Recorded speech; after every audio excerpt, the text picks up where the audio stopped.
Hi there, welcome to Dreamy Histories channel.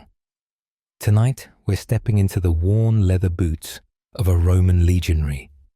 And trust me, those boots are about to fill with blood, sweat, and things you really don't want to know about.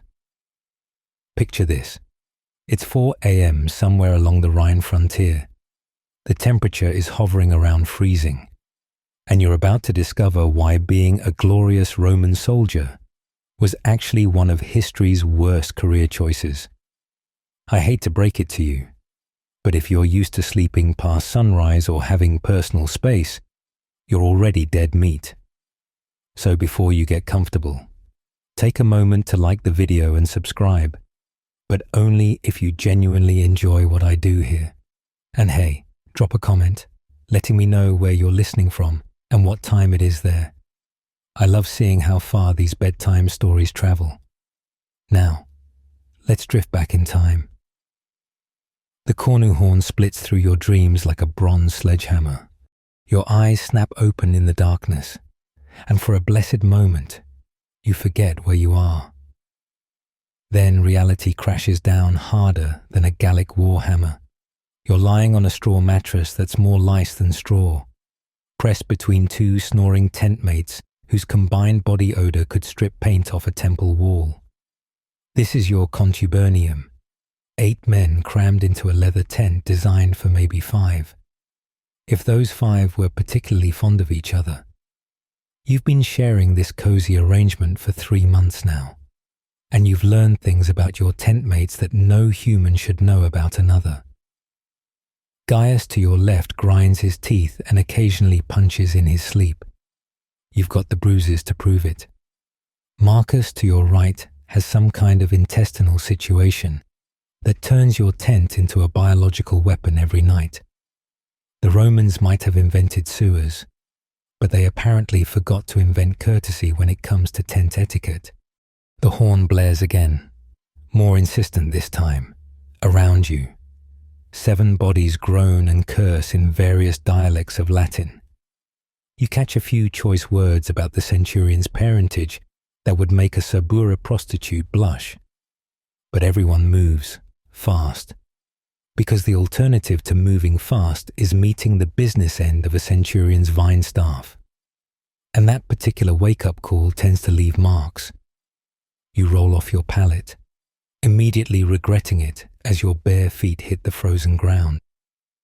Historians still debate whether Roman military efficiency came from superior tactics or just the shared misery that bonded men together.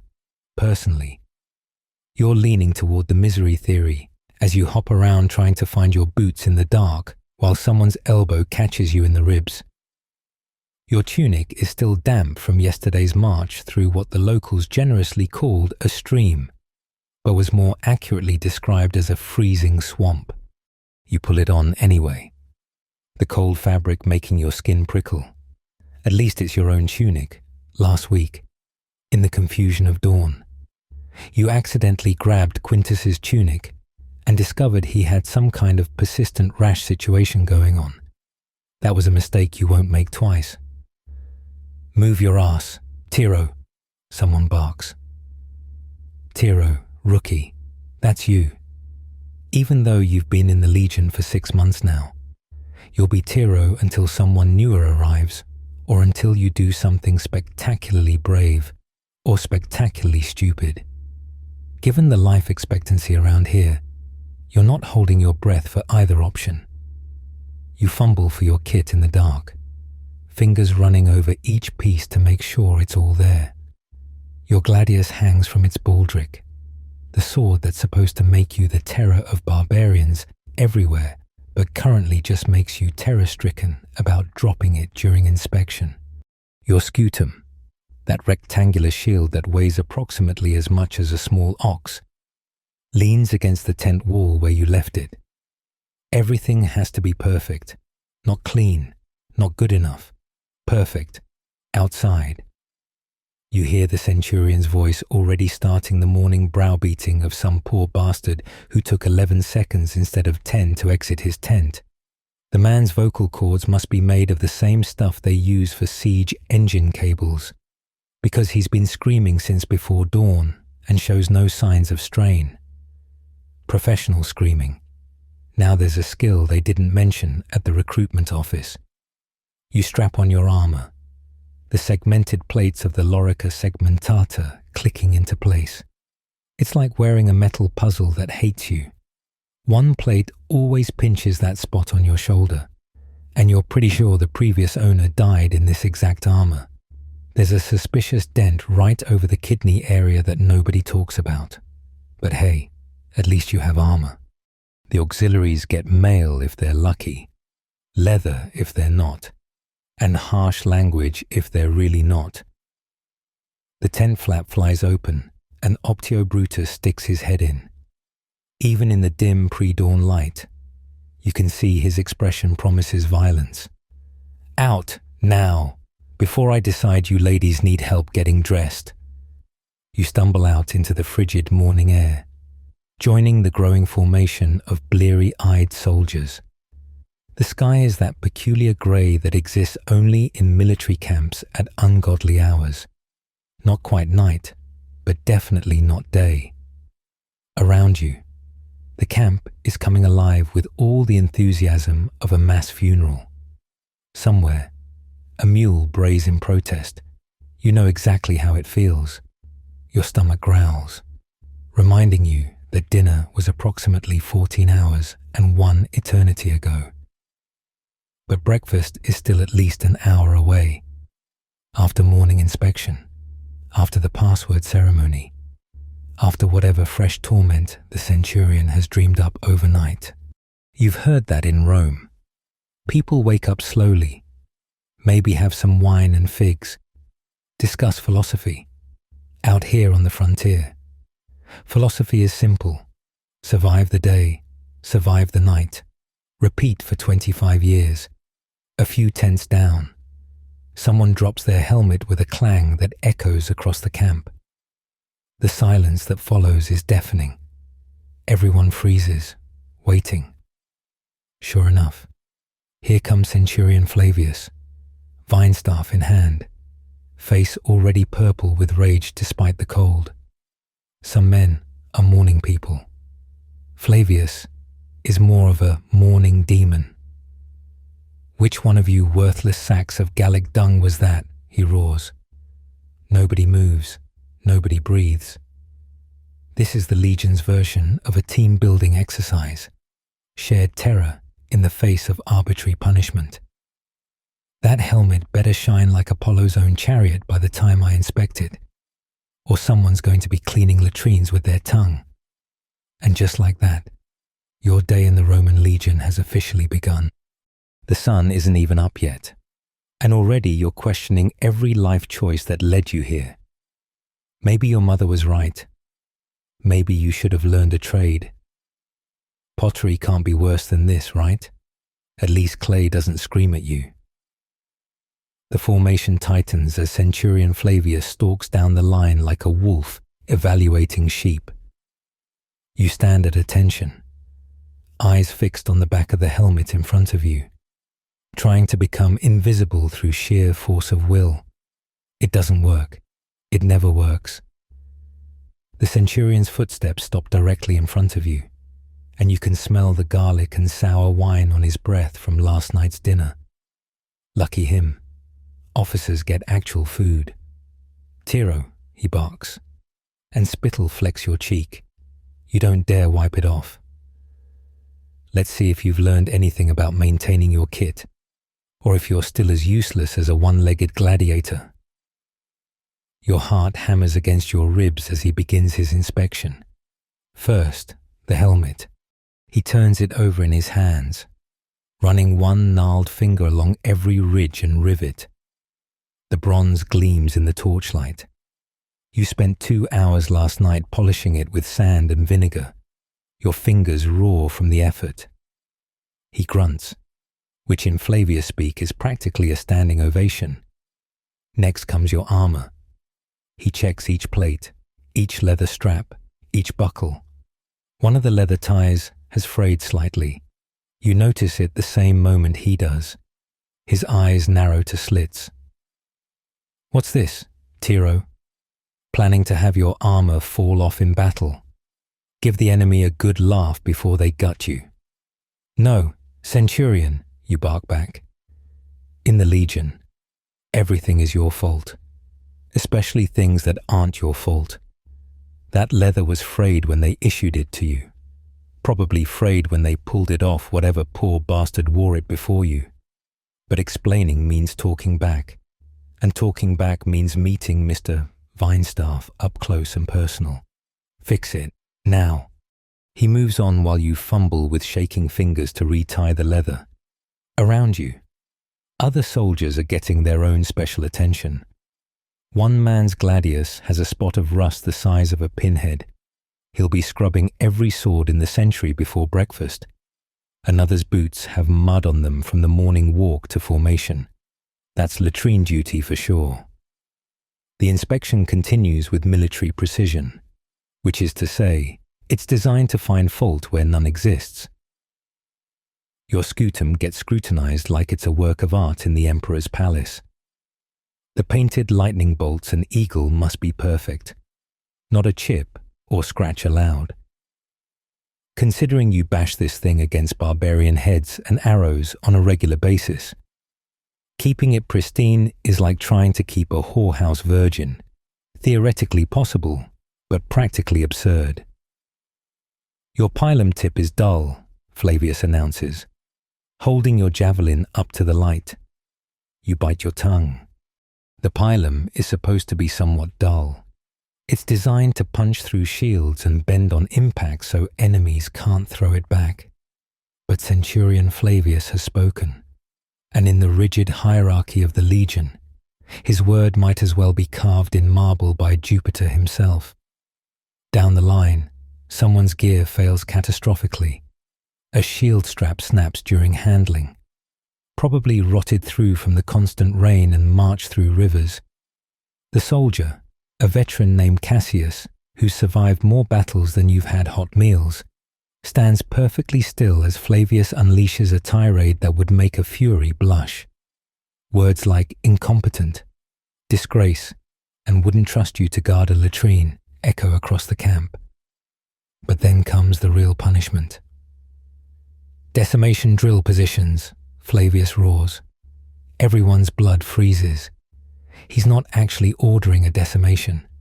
That requires a tribune's approval and usually only happens for cowardice or mutiny. But he loves making you practice the formation, just to remind everyone what happens when the Legion fails. You count off quickly, praying to any god who's listening that you're not a multiple of 10. 8, 9, 10. The soldier next to you calls out 10, and his face goes white. In a real decimation, he'd be the one clubbed to death by his tent mates. For the drill, he just has to stand in the center while everyone else mimics the motions of beating him. It's Flavius's favorite psychological torture, making friends practice murdering each other. Some historians argue the Roman military genius lay in innovative tactics. You're starting to think it lay in systematically destroying any sense of individual identity until only the Legion remained. The drill ends, and morning inspection moves to its final phase. Kit weight check. Everything you carry must meet regulation weight. Too light means you're missing equipment. Too heavy means you're carrying contraband, extra food, personal items, maybe a luck charm from home.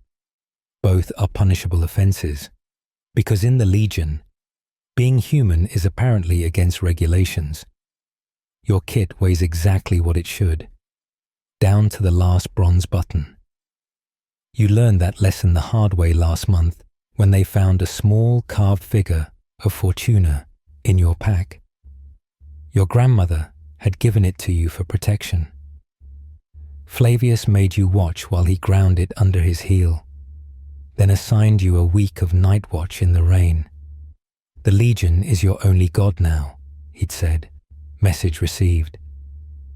But here's the truly insane part. Despite all this, Roman military inspection was actually more lenient than some other ancient armies. The Spartans, those cheerful fellows, would literally beat their soldiers for not stealing food cleverly enough. At least in the Legion, you get punished for things that are technically your fault, even when they're not. A soldier 3 rows back isn't so lucky today. His sword belt has developed a crack in the leather, the kind of wear that happens when you march 1,000 miles through every possible weather condition. Flavius spots it instantly, because of course he does. The man probably has eyes like a hawk that's been specifically trained to spot military equipment deficiencies. Lucius. Flavius's voice could strip bark off trees. This belt wouldn't hold up a Vestal Virgin's undergarments. You trying to embarrass the Legion, trying to make us look like provincial militia. Poor Lucius stands at attention, while Flavius demonstrates the belt's weakness by yanking on it until it snaps completely. The sword clatters to the ground, another offense, touching sacred Roman iron to common dirt. You can practically see Lucius calculating how many hours of punishment duty he's just earned. The math isn't pretty. "Full kit run," Flavius announces to Lucius. 20 laps around the camp, full pace, and if I see you slowing down, we'll make it 40. 20 laps in full armor is roughly 8 miles. Before breakfast, after standing in formation for an hour, it's the kind of punishment that makes crucifixion look like a reasonable career change. But Lucius just salutes and takes off running. Because what else can you do? Complain? That way lies madness, and more vine staff than any human skull can handle. The rest of you maintain formation, while Lucius's footsteps and labored breathing fade into the distance. This is a lesson too.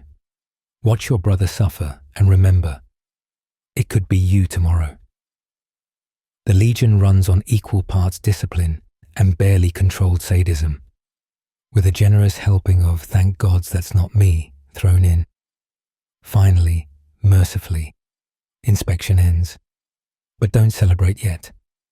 Now comes the morning password ceremony, where yesterday's watchword is officially retired and today's is announced. Miss the password, and you'll be explaining to the guards why you're trying to enter camp. Those explanations tend to involve spear points uncomfortably close to vital organs. Today's password is Mars Ultor, Mars the Avenger. Fitting, considering you're all feeling pretty vengeful about being awake at this ungodly hour. You repeat it under your breath, committing it to memory. Forget this word, and you might as well fall on your gladius now and save everyone the trouble. As the formation finally breaks for breakfast prep, you catch sight of Lucius still running, his armor clanking with each step. He's on lap 3, maybe 4. His face is the color of raw beef, and sweat pours off him despite the cold. But he keeps running, because stopping means starting over from lap 1. The Legion doesn't do mercy. It does endurance or death, with very little middle ground. You head toward the mess area, stomach growling loud enough to wake the dead. Whatever passes for breakfast better be coming soon, or you might start eyeing your leather straps as a food source. Though knowing Legion food, the leather might actually taste better. The smell hits you before you even reach the mess area, a unique combination of burnt grain, rancid oil, and something that might have been vegetables in a previous life, your stomach, which moments ago was demanding food, suddenly reconsiders its position. But hunger is a powerful motivator, and you've learned that in the Legion. You eat when you can, not when you want to. You join the queue of soldiers, each man clutching his mess kit like it contains the treasures of Croesus. It doesn't. It contains a wooden bowl that's seen better decades, a spoon that doubles as a digging implement, and if you're lucky, a cup that only leaks a little. The line moves with the speed of a senator's reform bill, which is to say, glacially. The camp cook, a grotesquely fat man named Titus, who somehow thrives on the same rations that keep the rest of you perpetually hungry, ladles out your morning feast. First comes the porridge, and calling it porridge is being generous. It's more like wheat paste that's been mixed with water from the nearby stream, the same stream the mules drink from and occasionally die in. Chunks of something float in the grey mixture. On good days, it's just poorly ground grain. On bad days, it's better not to investigate too closely. Keep moving, princess. Titus grunts as you peer into your bowl. This isn't a dining club in the Sabura. Next comes your daily bread ration, and the term bread is doing some heavy linguistic lifting here. The military loaf, or bucalatum as the officers call it, when they're trying to make it sound fancy, has the consistency of building material and about as much flavour. You've seen men use these things as hammers in a pinch. One legend says a legionary once killed a Parthian with a well-aimed bread loaf, though that might just be garrison humour. You grab 2 of the rock-hard biscuits, knowing you'll need to soak them in something, anything, to make them edible without breaking your teeth. The Legion might conquer the known world, but apparently, discovering the concept of fresh bread remains beyond its capabilities. The wine comes last, and it's a testament to Roman priorities that even in the middle of nowhere, there's always wine. Granted, it's Posca, vinegar wine so sour it could clean rust off your gladius, mixed with water and sometimes herbs if you're lucky. It's supposedly good for you. Prevents scurvy, the medicus says. Also prevents you from ever enjoying real wine again. But that's not mentioned in the recruitment speeches. You find a spot on a log near your tent mates. Everyone hunched over their bowls like protective mothers. Conversation is minimal. Mostly grunts and the occasional curse when someone bites down on a stone that made it through the grinding process, or didn't go through the grinding process at all. Quality control isn't exactly a priority when you're feeding 8,000 men. Found any meat in yours? Marcus asks hopefully, stirring his porridge with deep suspicion. Define meat. Gaius responds, I found something with legs, still had the legs attached. This passes for breakfast humour in the Legion. You soak your bread in the porridge, creating a paste that's somehow worse than either component separately, but it fills the hole in your stomach, and that's what matters. Historians love to write about how the Roman diet made soldiers strong. You're pretty sure it just made them angry enough to conquer Gaul out of spite. Occasionally, on feast days or after a victory, you might get some bacon or cheese. Once, after taking a particularly wealthy Germanic town, you even got fresh eggs. You still dream about those eggs. But most days, it's grain, and more grain. With a side of grain, the human body, you're discovering, can survive on remarkably little as long as that little comes with enough vinegar wine to kill the taste. Anyone know what's in the stew tonight? Someone asks. It's always optimistic to call it stew. Whatever didn't run fast enough, comes the standard reply. Could be rabbit, could be rat, could be that mangy dog that's been hanging around the camp. In the Legion, you don't ask questions about dinner until after you've eaten it. Sometimes not even then. Your tent mate Quintus is trying to make a wheat cake by mashing his bread and porridge together and forming it into a patty. It's culinary innovation born of desperation. If I close my eyes, Pa, he says, I can pretend it's one of my mother's honey cakes. Your mother must have hated you, Decimus observes, watching the grey mass ooze between Quintus's fingers.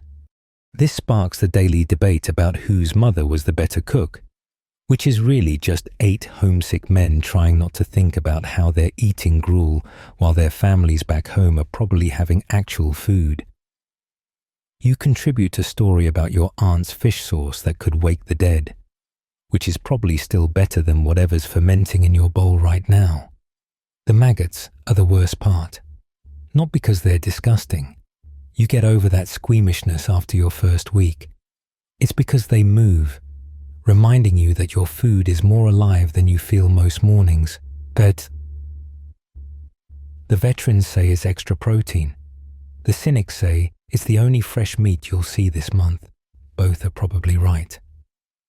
Look at it this way, says your optio, passing by with his own bowl, which suspiciously seems to have actual chunks of something identifiable in it. In civilian life, you'd pay good money for grain porridge. Here, the army gives it to you free. They also give us enemies who want to kill us for free. Gaius mutters under his breath, but not loud enough for the optio to hear. You force down the last of your breakfast, trying not to think about the fact that lunch will be more of the same, just cold and eaten on the march. If you're lucky, you might catch a rabbit or find some wild onions to add to the pot. If you're unlucky, it's another day of grain paste and whatever crawls into it. The real irony is that you're part of the most powerful military force in the world, fed on rations that wouldn't sustain a Siberian street beggar. But somehow it works. Maybe because when you're hungry enough, angry enough, and desperate enough for real food, conquering a barbarian town starts to sound like a dinner plan rather than a military strategy. A horn sounds, signaling the end of breakfast. You quickly scrape the last bits from your bowl, waste not, want not, even when what you're not wasting is questionable at best. Time to prepare for the morning march. 20 miles on a stomach full of grain paste and broken dreams. Your grandmother used to say an army marches on its stomach. If that's true, the Roman legion proves you can march pretty far on a stomach that's actively trying to reject its contents. Though whether you're marching toward victory or just toward the next terrible meal remains an open question. As you return your mess kit and prepare for the day's torture, you notice Lucius has finally finished his punishment run. He's lying on the ground, gasping like a landed fish, armor still on. Someone takes pity and brings him water, the same Posca you just choked down. But when you're that exhausted, even vinegar wine tastes like ambrosia. Come on, Flavius roars from across the camp. We're burning daylight. Get your lazy carcasses ready to march. The barbarians won't conquer themselves. No, you think, gathering your gear, but they probably eat better than us. Maybe being conquered by Rome isn't the worst fate after all. At least the losers don't have to survive on Roman military rations. The order to form up comes while you're still trying to digest breakfast. Though digest might be too strong a word for what your stomach is doing with that grain paste. You strap on your full marching kit, and the familiar weight settles onto your shoulders like an old enemy. 60 Roman pounds of gear. That's about 80 modern pounds of armor, weapons, tools, and equipment that will be your constant companion for the next 20 miles. Your furka, the T-shaped pole that carries your personal belongings, goes over your shoulder first. Hanging from it, your spare tunic, still damp from last week's river crossing. Your cloak, more patches than original fabric. Cooking pot, personal rations for 3 days, entrenching tools, and 2 stakes for the palisade. The whole arrangement makes you look like a militarized pack mule, which isn't far from the truth. Century, form ranks. The call echoes across the camp, and 8,000 men begin the orchestrated chaos of assembly. You fall in with your contubernium, taking your assigned place in the formation, 4 men wide. The column stretches back farther than you can see, a bronze and iron snake preparing to slither across the landscape. The first mile is always the worst. Your body, still stiff from sleeping on the ground, protests every step. The armor plates dig into yesterday's bruises. Your pack straps find new places to chafe. and your feet remind you that they haven't forgiven you for yesterday's march, or the march before that, or any march, really. "Step lively, ladies," Centurion Flavius bellows from his position alongside the column. Unlike you, he's not carrying a full pack. Rank has its privileges, and one of them is letting other people carry the heavy stuff. My grandmother could outmarch you worthless dogs, and she's been dead for 10 years. The pace is relentless.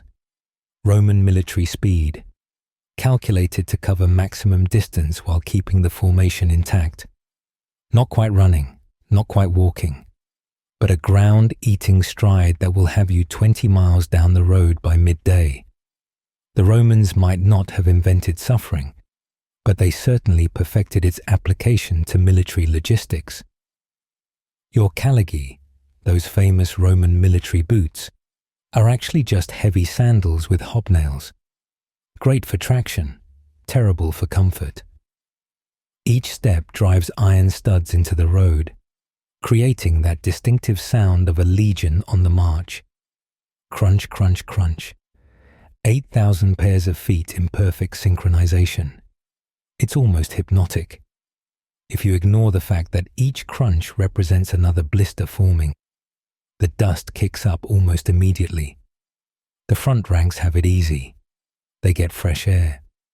By the time you reach the middle ranks where you are, you're marching through a brown cloud that coats everything. Your mouth, your nose, your eyes. Everything tastes like road dust mixed with the lingering flavor of breakfast. It's like eating dirt with a grain chaser. "Anyone know where we're going?" Gaius asks during a brief halt to let a supply wagon catch up. "Does it matter?" Marcus replies. "It's either toward people who want to kill us or away from people who tried to kill us." This pretty much sums up legionary life. You march to fight, fight to win, win to march somewhere else. The eternal cycle of Roman expansion, powered by your aching feet and questionable breakfast. The Germanic frontier you're patrolling is especially miserable. Unlike Gaul with its roads or Syria with its ancient trade routes, Germania is all forest, swamp, and the occasional clearing where barbarians like to ambush you. The locals have this charming habit of appearing from nowhere, screaming like banshees, throwing spears, then melting back into the forest before you can form proper battle lines. Your shield bangs against your helmet with each step, a rhythmic bonk bonk bonk that will drive you mad by mile 10.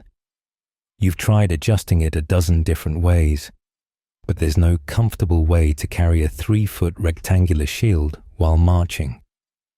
The scutum is great in battle, terrible for literally everything else, including existing as a human being who needs to walk places.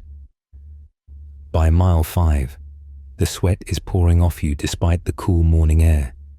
Your tunic is soaked through, creating new and exciting forms of chafing where wet wool meets skin.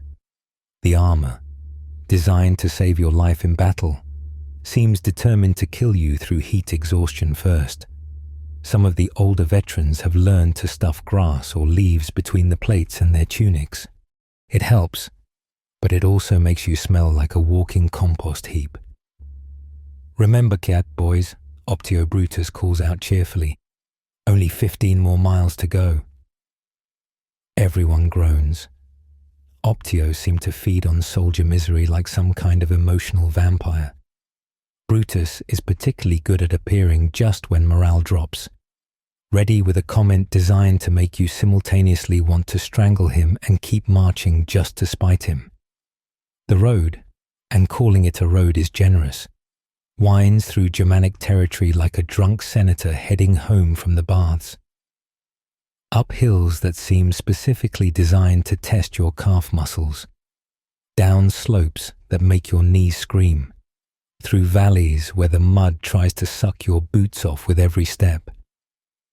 Roman engineers are famous for their straight roads, but apparently, nobody told Germania. You pass a milestone marking 10 miles from camp. Halfway there, Your feet inform you they've had enough of this nonsense.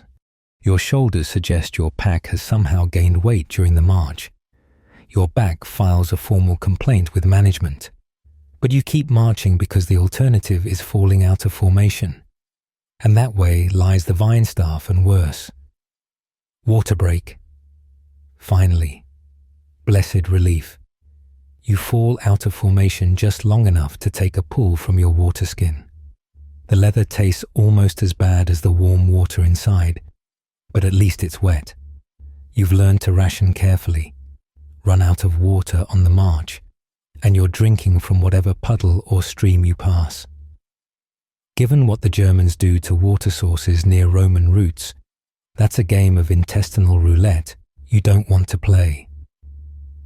Some of the newer recruits are already looking ragged. One boy, he can't be more than 17, is swaying on his feet. Face grey with exhaustion.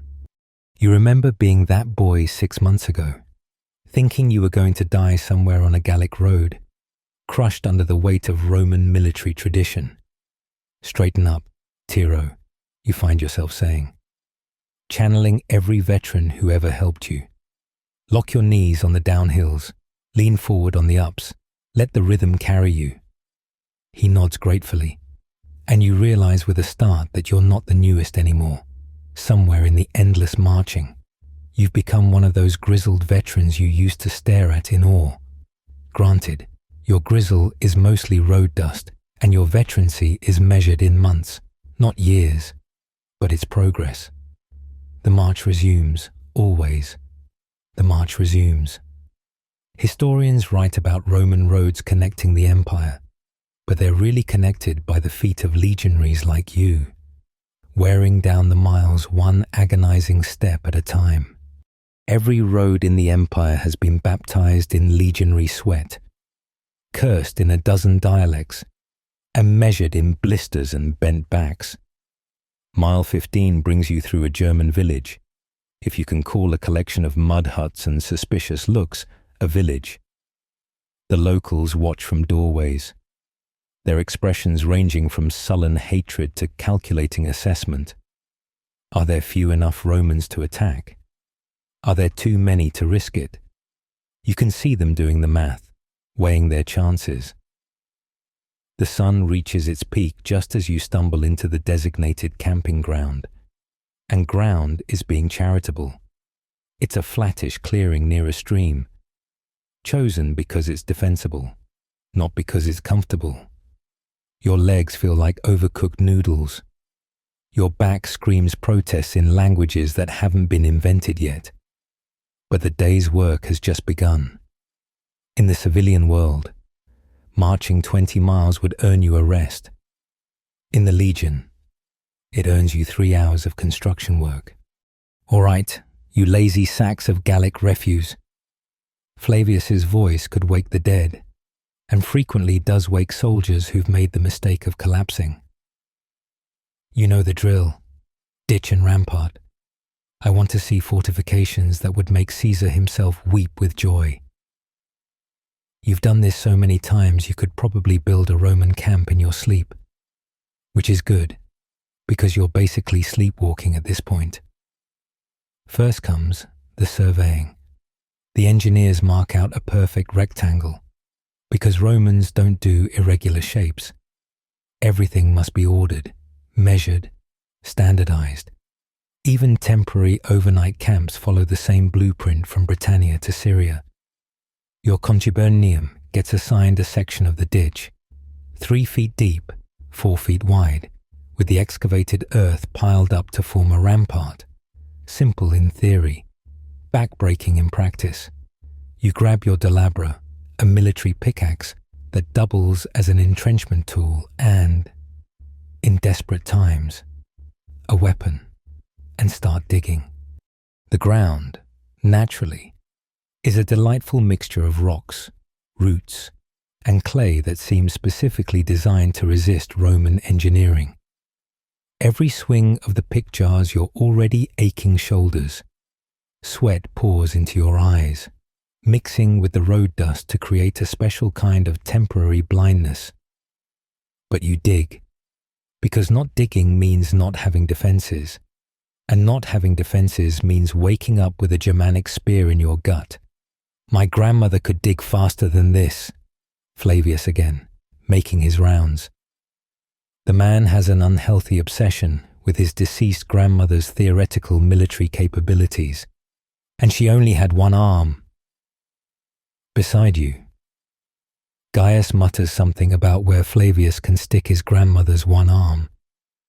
You snort with laughter, immediately regret it as you inhale a lungful of dirt, and spend the next minute coughing while trying to look like you're still digging productively. The Germans are watching from the tree line. You can't see them, but you can feel them. That prickle on the back of your neck that says hostile eyes are measuring distances, counting numbers, planning mischief.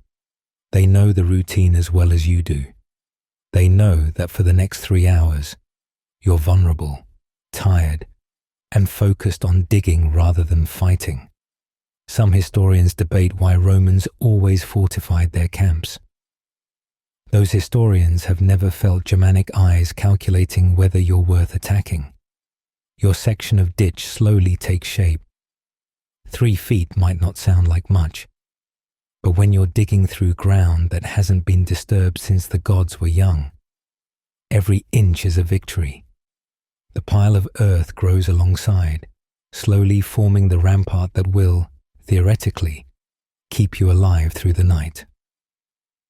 Stakes up, comes the call. Now you drive in the wooden stakes everyone's been carrying, creating a palisade atop the earthwork. The stakes are sharpened to wicked points and angled outward, a wooden hedge of pain for anyone stupid enough to try climbing over.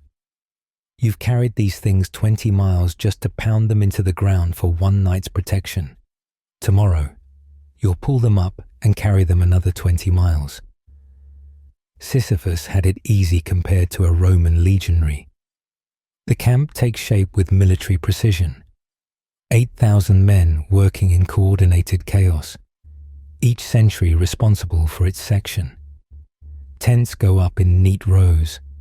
The Principia headquarters in the center. Latrines at the downwind edge, you hope. Wind has a tendency to shift at the worst possible moments. It's a temporary city that will exist for exactly one night, then vanish like a fever dream. Your tent goes up in its designated spot, and you perform the daily ritual of checking for scorpions, snakes, or any other local wildlife that might have objections to Roman occupation. Germania doesn't have scorpions, thank the gods, but it makes up for it with an impressive variety of biting insects that view legionaries as a mobile buffet. Looking good, boys. Optio Brutus inspects your handiwork, almost like a proper Roman camp, if you squint and have a concussion. This passes for high praise. You'll take it. 3 hours after arriving, the camp is complete.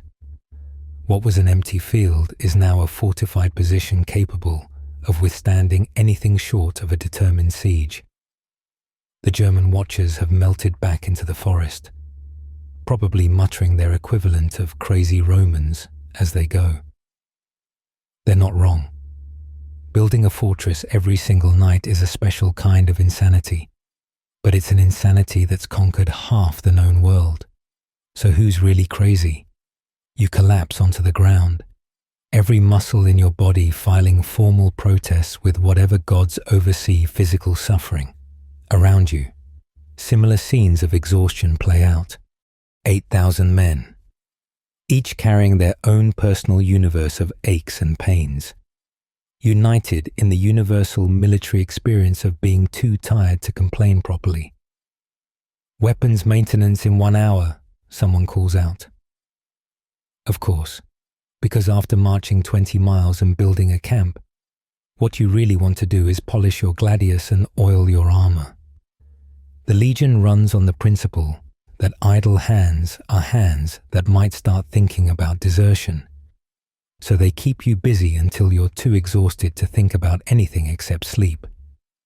But first, There's another delightful military tradition to observe: drawing water and gathering firewood. Your century draws the short straw for water duty, which means trudging down to the stream with buckets, filling them while keeping one eye out for German ambushers, then trudging back up to camp. Repeat approximately 50 times until everyone has enough water for cooking, drinking, and the optimistic fiction of washing.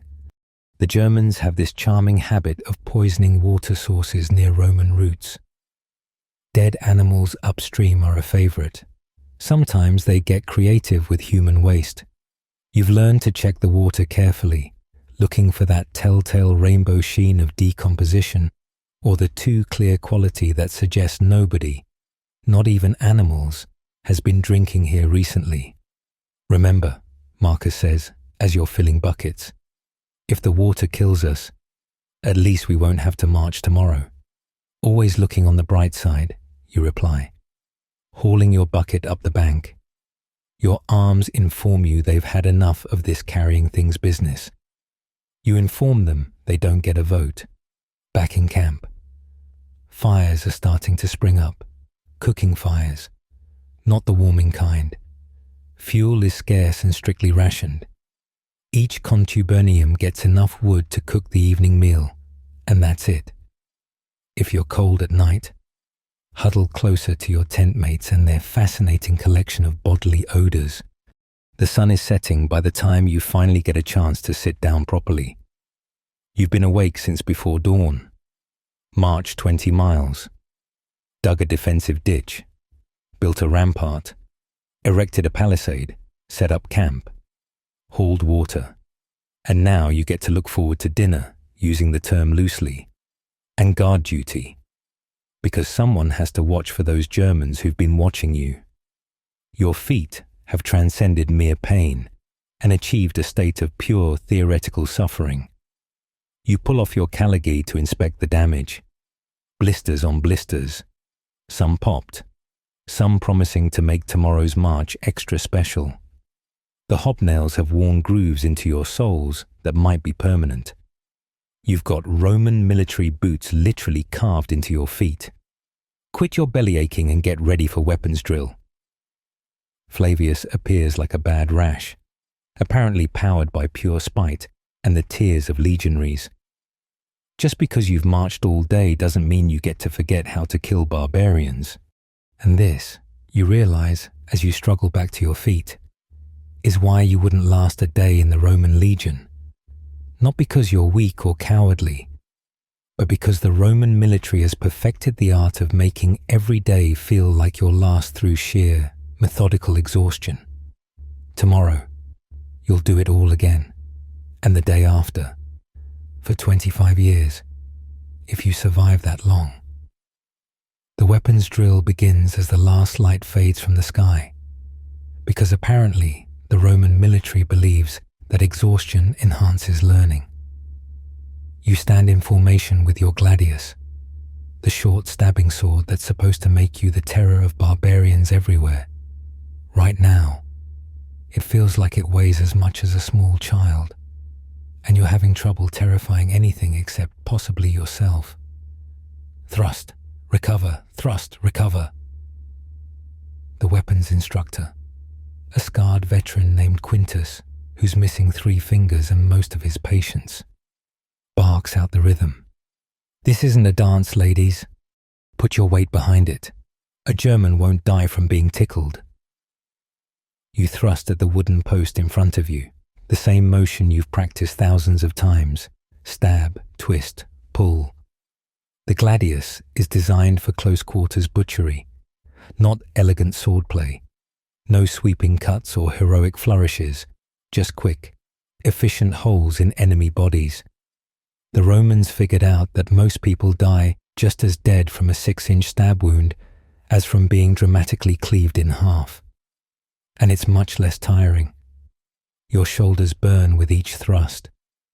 The blisters on your sword hand, earned from yesterday's drill and aggravated by today's march, split open again. Blood makes the grip slippery. but stopping to bandage it would earn you a personal training session with Quintus's vine staff. And nobody wants that. Pathetic. Quintus demonstrates the proper form, his gladius moving in a blur despite his missing fingers. You're supposed to be killing enemies, not giving them a gentle massage. Thrust like you mean it. Next comes shield work, and the scutum proves once again that it was designed by someone who hated human beings. The curved rectangular shield covers you from shoulder to shin, weighs as much as a small table, and has all the maneuverability of a barn door. But it'll stop most anything the barbarians can throw at you. Arrows, spears, axes, insults about your mother. Shield wall formation. You lock shields with the men on either side, creating that famous Roman barrier of wood and iron. In theory, it's impenetrable. In practice, it's a recipe for getting very familiar with your neighbor's sweat patterns. Gaius is on your right, and he's developed a new and exciting aroma after today's march. Marcus on your left keeps muttering prayers to Mars under his breath, which would be fine except he spits a little when he prays. Push, Quintus commands, and the whole line surges forward. The man behind you plants his shield in your back, adding his weight to the push. You're compressed between shields like a very uncomfortable sandwich filling. This is how Romans fight, not as individuals, but as a single, crushing mass of armor and determination. It's brutally effective and just brutal in general. The drill continues with formation changes. Testudo, the turtle formation, shields overhead and to all sides, creating a shell that can weather arrow storms. You've practiced this so many times you could do it drunk, which is good because after a day like today, drunk sounds like an excellent life choice. Shields clash together, someone's elbow finds your kidney, and suddenly you're inside a wooden box held together by sweat and profanity. Too slow, Quintus screams.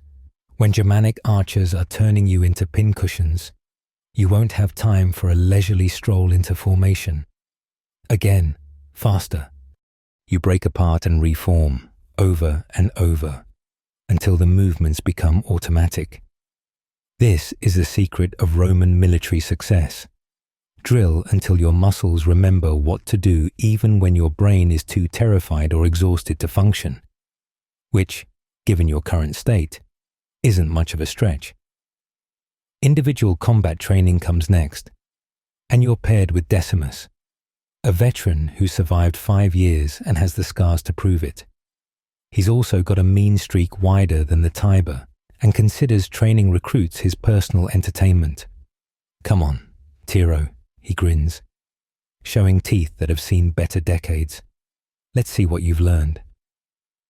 What you've learned is that everything hurts and you'd rather be literally anywhere else, but you raise your shield and gladius anyway. Decimus comes at you with the casual efficiency of someone who's killed more men than you've had hot meals. His wooden practice sword cracks against your shield, driving you back. You try to counter thrust, but he's already moved, his shield slamming into your side. You hit the ground hard, all the air leaving your lungs in a whoosh. The stars overhead spin in interesting patterns that definitely aren't supposed to be there. Decimus stands over you, not even breathing hard. Dead, he pronounces cheerfully. But don't worry. You lasted 3 whole seconds. That's 2 seconds longer than my first German. You struggle back to your feet because staying down means extra drilling. Everything protests, your ribs where the shield hit, your back from the fall, your pride from existing. But you get up, because that's what legionaries do. They get up, get stabbed, theoretically, and get up again. Better, Decimus says, after your 5th time eating dirt. You're learning to fall properly at least. That's important. You'll do a lot of falling before you learn not to. The drill continues as full darkness falls. Torches provide flickering light that makes everything harder, judging distances, seeing attacks coming, maintaining footing on ground churned to mud by hundreds of drilling soldiers. But battle doesn't wait for perfect lighting conditions, so neither does training. Your gladius work improves marginally. You manage to land a few hits on Decimus, though you suspect he's allowing them to keep you motivated. The shield bash technique starts to make sense. It's not just defense, but a weapon itself. A properly timed shield to the face will ruin anyone's day, German or otherwise. Switch partners. New opponent, new bruises. This time you're facing a recruit newer than you. And suddenly, you understand why Decimus was grinning. There's something satisfying about not being the worst anymore. You put the new boy on his back twice before feeling guilty and offering advice. The cycle of legionary life continues on. By the time weapons drill ends, you've been hit, thrown, shield bashed, and constructively criticized into a state of semi-competence. Your tunic is soaked with sweat despite the cool night air. New bruises layer over old ones in an archaeological record of military education. But you're marginally better at killing people than you were this morning, which passes for personal growth in the Legion.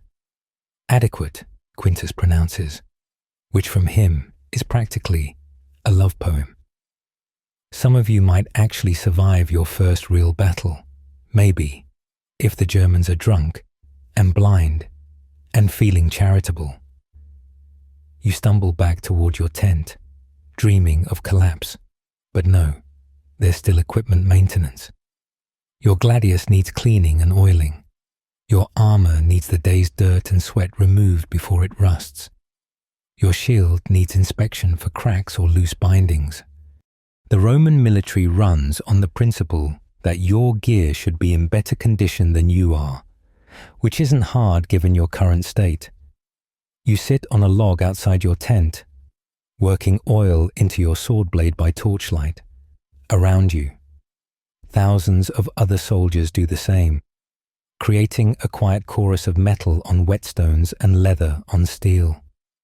It's almost peaceful, if you ignore the aching everything and the knowledge that tomorrow brings another 20-mile march.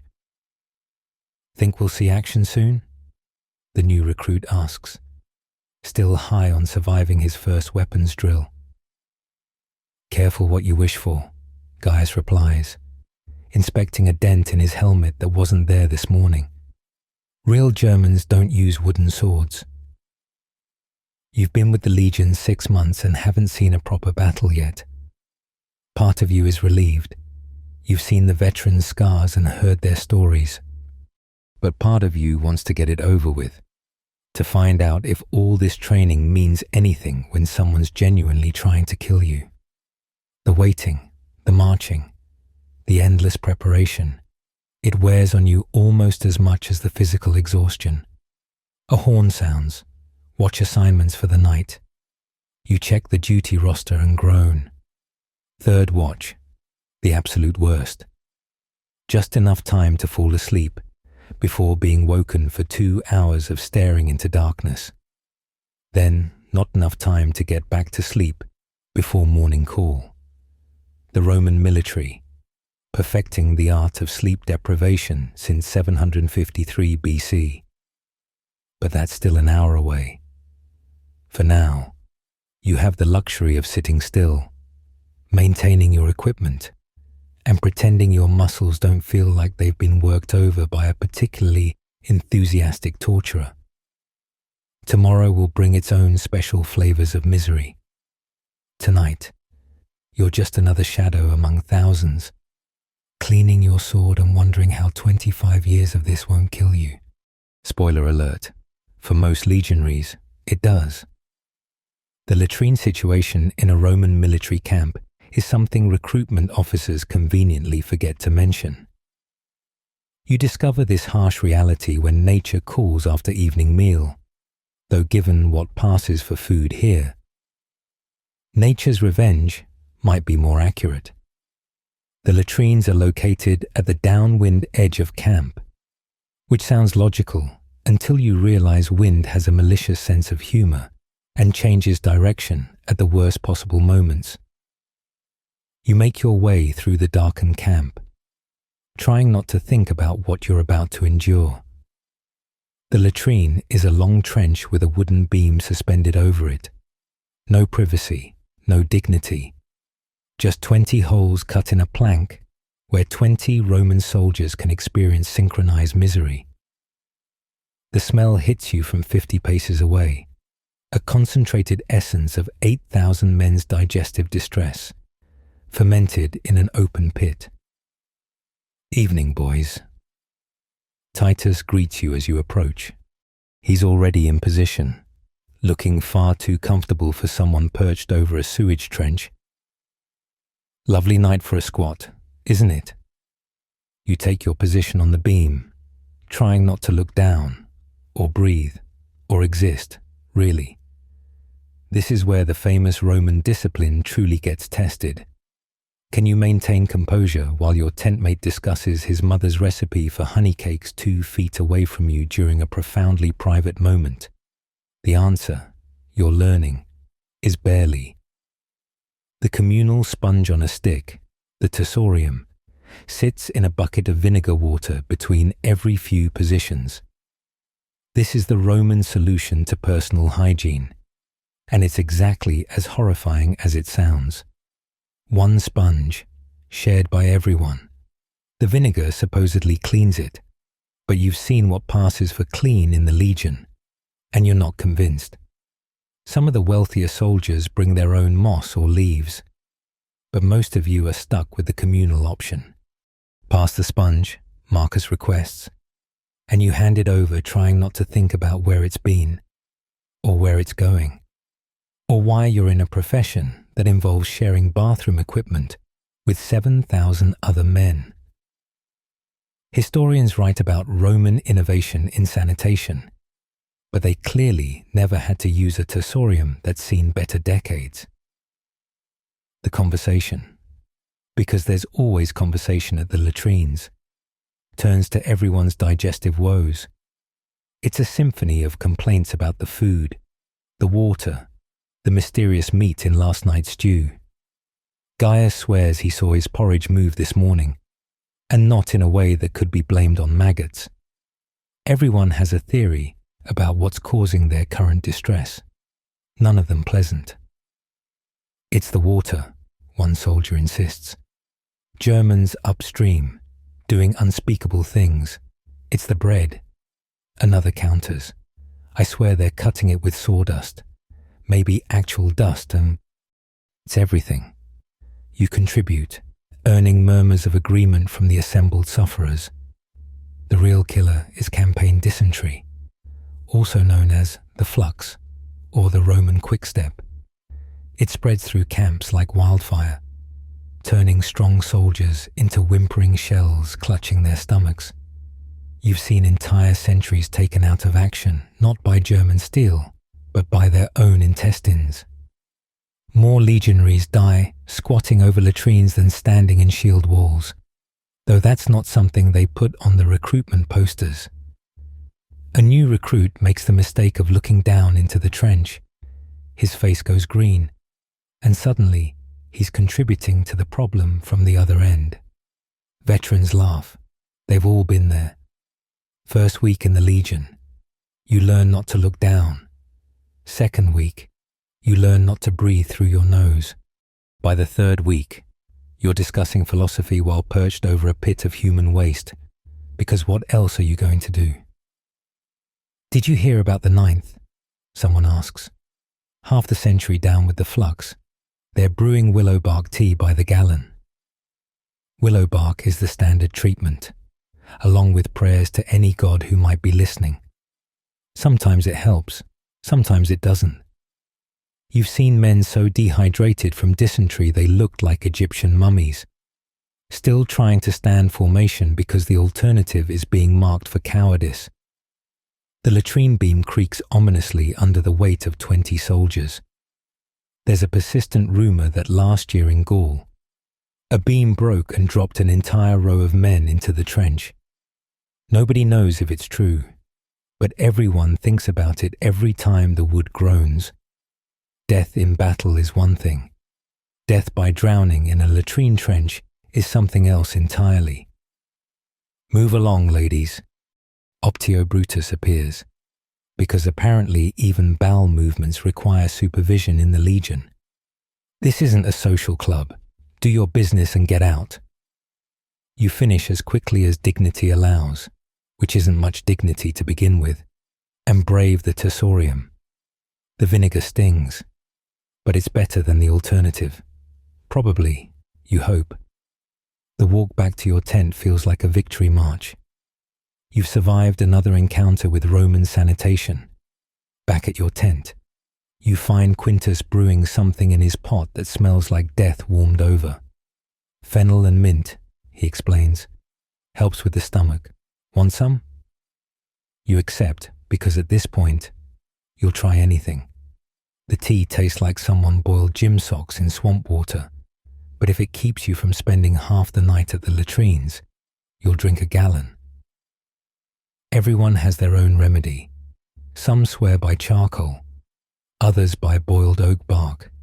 None of them work reliably, but hope springs eternal in the digestively distressed.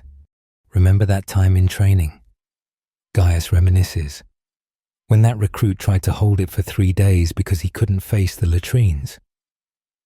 Everyone laughs. You all remember. The poor kid literally collapsed during morning drill, and the medicus had to give him an enema that became legend. The lesson was clear. Embrace the horror of the latrines, or suffer far worse consequences. The night watch horn sounds, and you realize with dismay that you're due on duty in an hour. Just enough time to lie down and start to relax before having to get up again.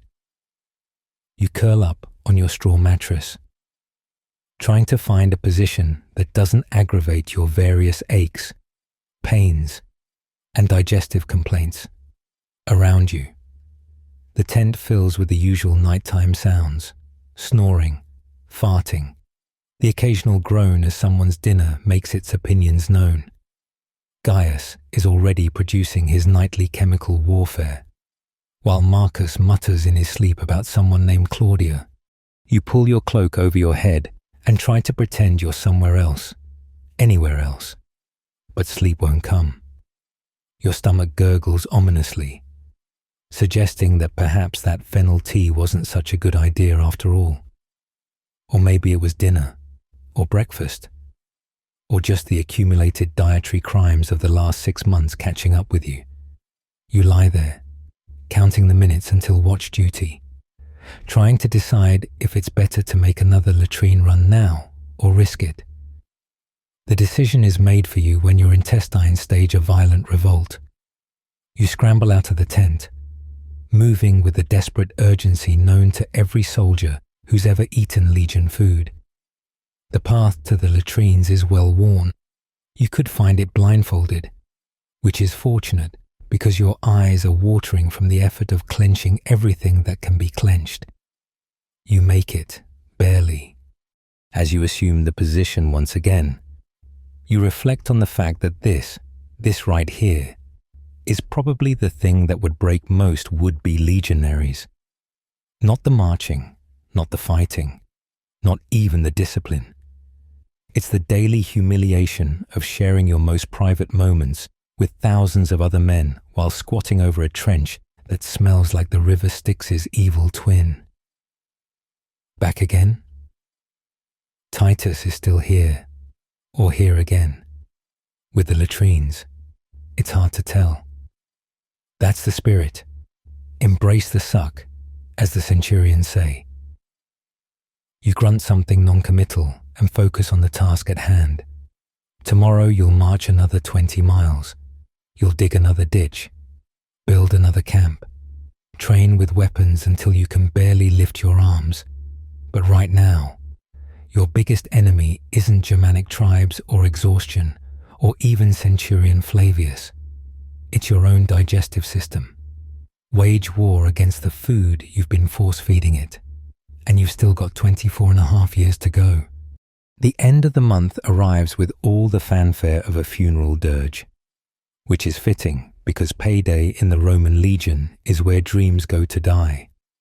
You stand in formation with your century, watching the pay wagon roll into camp under heavy guard, not because anyone might steal it, who'd be stupid enough to rob the legion, but because riots have been known to break out when soldiers discover exactly how little they're actually getting. Century, by ranks for pay call, Centurion Flavius bellows, looking far too pleased for what's about to happen. He knows what's coming. He's been through this dance 100 times, watching young soldiers' faces fall as military mathematics destroys their dreams of sending money home. You shuffle forward with your contubernium, hands already sweating despite the cool morning air. The basic legionary salary is 225 denarii per year. Sounds decent until you realize that's before deductions. And oh, the deductions. The Roman military has more ways to take back your money than a Sabura dice game. The paymaster, a thin man with the dead eyes of someone who's heard every complaint possible, sits behind his table with his scrolls and scales. His assistant stands ready with the money bags, looking bored. They've turned crushing dreams into assembly line efficiency. Name, the paymaster drones. You give it. And he runs his finger down the scroll. Let's see. Basic pay for 2 months. That's 37.5 denarii. Your heart lifts slightly. 37 denarii could buy. Minus deductions, he continues. And here comes the pain. Food and board, 12 denarii. Equipment maintenance, 3 denarii. Replacement hobnails for your boots. My boots are fine. You protest weakly. He looks up, his expression suggesting you've just proposed burning the eagles. Regulation states preventive replacement. 3 denarii. Contribution to the burial club, 1 denarius. Camp followers fee. I don't use camp followers. Maintenance of camp follower areas benefits all. 1 denarius. Uniform cleaning. I clean my own uniform. Cleaning supplies, 0.5 denarius. Contribution to the century's victory fund. We haven't had any victories. Advance payment for future victories. 2 denarii. Let's see. That leaves you with... He makes a show of calculating what you've already figured out. 11 denarii. Sign here. 11 denarii. For 2 months of marching, digging, training, and slowly dying from exhaustion and bad food. You could make more as a day labourer in Rome. Hell, beggars probably clear more than 11 denarii in 2 months. But you sign, because not signing means punishment, and punishment means no pay at all. The coins clink into your palm, a few silver pieces that represent 60 days of misery. You step aside for the next victim, trying not to calculate how much that works out to per mile marched or per latrine visited. The math would just make you cry. Cheer up, Marcus says, jingling his own pathetic handful. Only 24 years and 10 months to go. The truly insidious part is the burial club deduction. Every soldier must contribute to ensure a proper funeral, because the legion takes care of its own, even in death. Especially in death, some might say, given the mortality rates. Your 1 denarius guarantees that when a German spear finally finds its mark, your ashes will make it back to civilization in a nice urn. It's touching, in a morbid, financially mandatory way. Veterans handle payday better. They've learned to expect nothing and somehow still be disappointed. You watch one old-timer collect his pay without even counting it, just shoves it in his purse with the resignation of someone who's been robbed legally for 15 years. First time's the hardest, he tells you, noticing your expression. After a while, you stop thinking of it as pay. Think of it as a small compensation for the privilege of serving Rome. That's horseshit, you reply. Yes, he agrees cheerfully, but it's patriotic horseshit. The real salt in the wound comes when you see the centurions collecting their pay. Flavius probably pulls in 15 times what you do, and that's before his additional compensation. Bribes for better duties, kickbacks from suppliers, and various other corruptions that everyone knows about but nobody mentions. He's wearing a new cloak. You notice. Pure wool, nicely dyed. That cloak costs more than your annual salary. Some soldiers immediately head to the merchants who mysteriously appear every payday like vultures around a carcass. Overpriced wine, dice games, questionable meat that's definitely not the camp rations, letters home for those who can't write, everything a soldier might waste his money on, available at triple the normal price. Dice, someone offers. Double or nothing, you're tempted. What's the worst that could happen? You lose 11 denarii? That's barely enough to buy decent boot polish. But then you remember you actually need boot polish, and food that isn't moving, and maybe a new tunic that doesn't smell like 6 months of continuous wear. The truly desperate are already negotiating loans from the century's unofficial moneylender, a rat-faced soldier named Cassius, who charges interest rates that would make a senator blush. Borrow 5 denarii now, pay back 10 next month. It's a cycle that traps soldiers for years, always owing, never quite catching up. But when you need money for medicine or decent food, or just a night of forgetting you're in the legion, Cassius is there with his purse and his ledger. Smart soldiers save, Optio Brutus announces, making his rounds. Put it in the Century's bank, keep it safe. The Century Bank is just a strongbox that Brutus controls, and getting your money back out requires more paperwork than invading a new province. But it's better than keeping it in your tent where light-fingered comrades might redistribute it, or spending it all on one glorious night of decent wine and regret. You pocket your 11 denarii, feeling them clink together like the world's saddest musical instrument. Back home, your family thinks you're making good money in the Legion.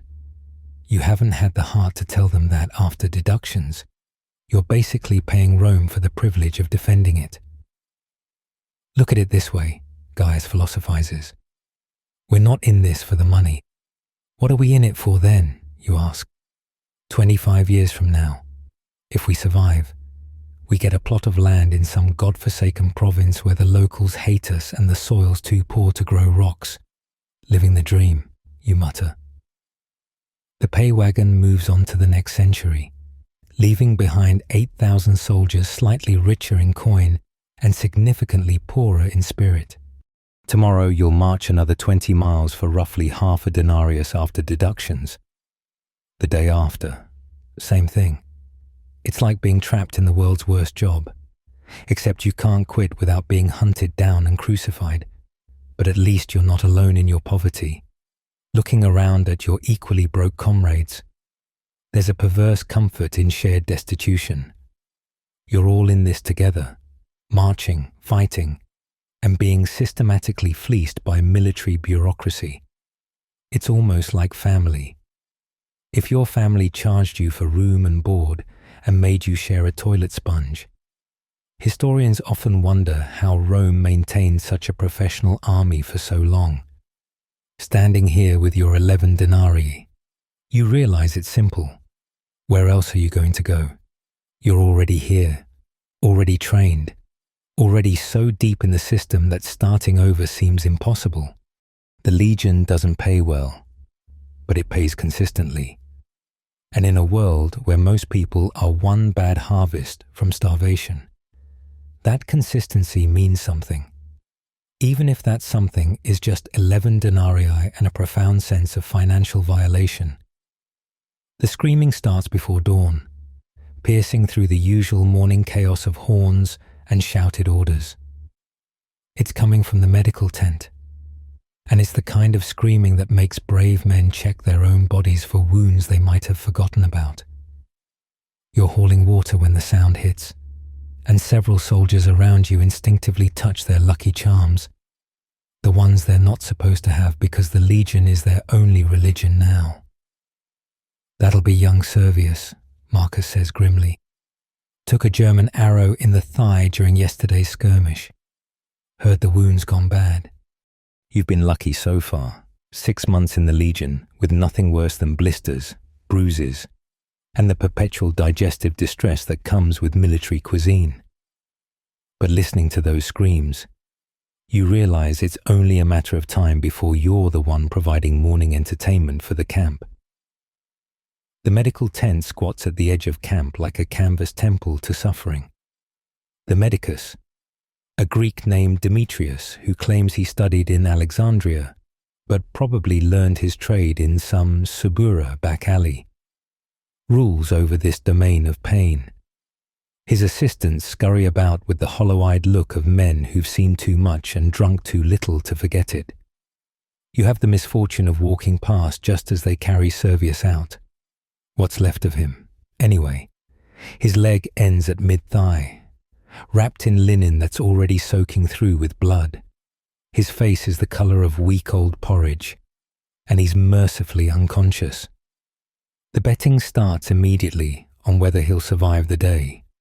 The odds aren't good. "Infection," Demetrius announces to anyone listening, wiping his hands on an apron that looks like a map of every wound he's treated this month. The rot had spread to the bone. Had to take the leg or lose the man. The arithmetic of military medicine. Lose a part to save the whole. Maybe, if Servius survives, he's out of the Legion with a partial pension if he's lucky, begging on the streets if he's not. If he dies, at least his burial club contributions are up to date. Later that week, it's your turn to visit the medical tent. Not for anything dramatic, just a festering cut on your sword hand that's turned an interesting shade of green. You've been ignoring it, hoping it would heal on its own. But when red streaks start crawling up your arm like tiny snakes, even Legion stubbornness has its limits. The medical tent smells like a combination of vinegar, honey, blood, and despair. Wounded soldiers lie on cots in various states of disrepair. One man whimpers continuously, clutching his stomach where a German spear found a gap in his armor. Another stares at the tent ceiling with the 1,000-yard gaze of someone who's seen their own intestines and can't unsee them. "Next," Demetrius barks, and you present your hand like a guilty child showing a broken toy. He examines it with the bedside manner of a particularly irritated badger. "Fool. Should have come 3 days ago. Now we'll have to burn it."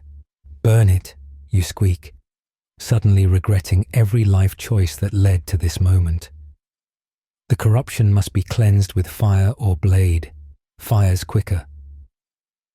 He's already heating a bronze implement in a brazier, its tip glowing cherry red.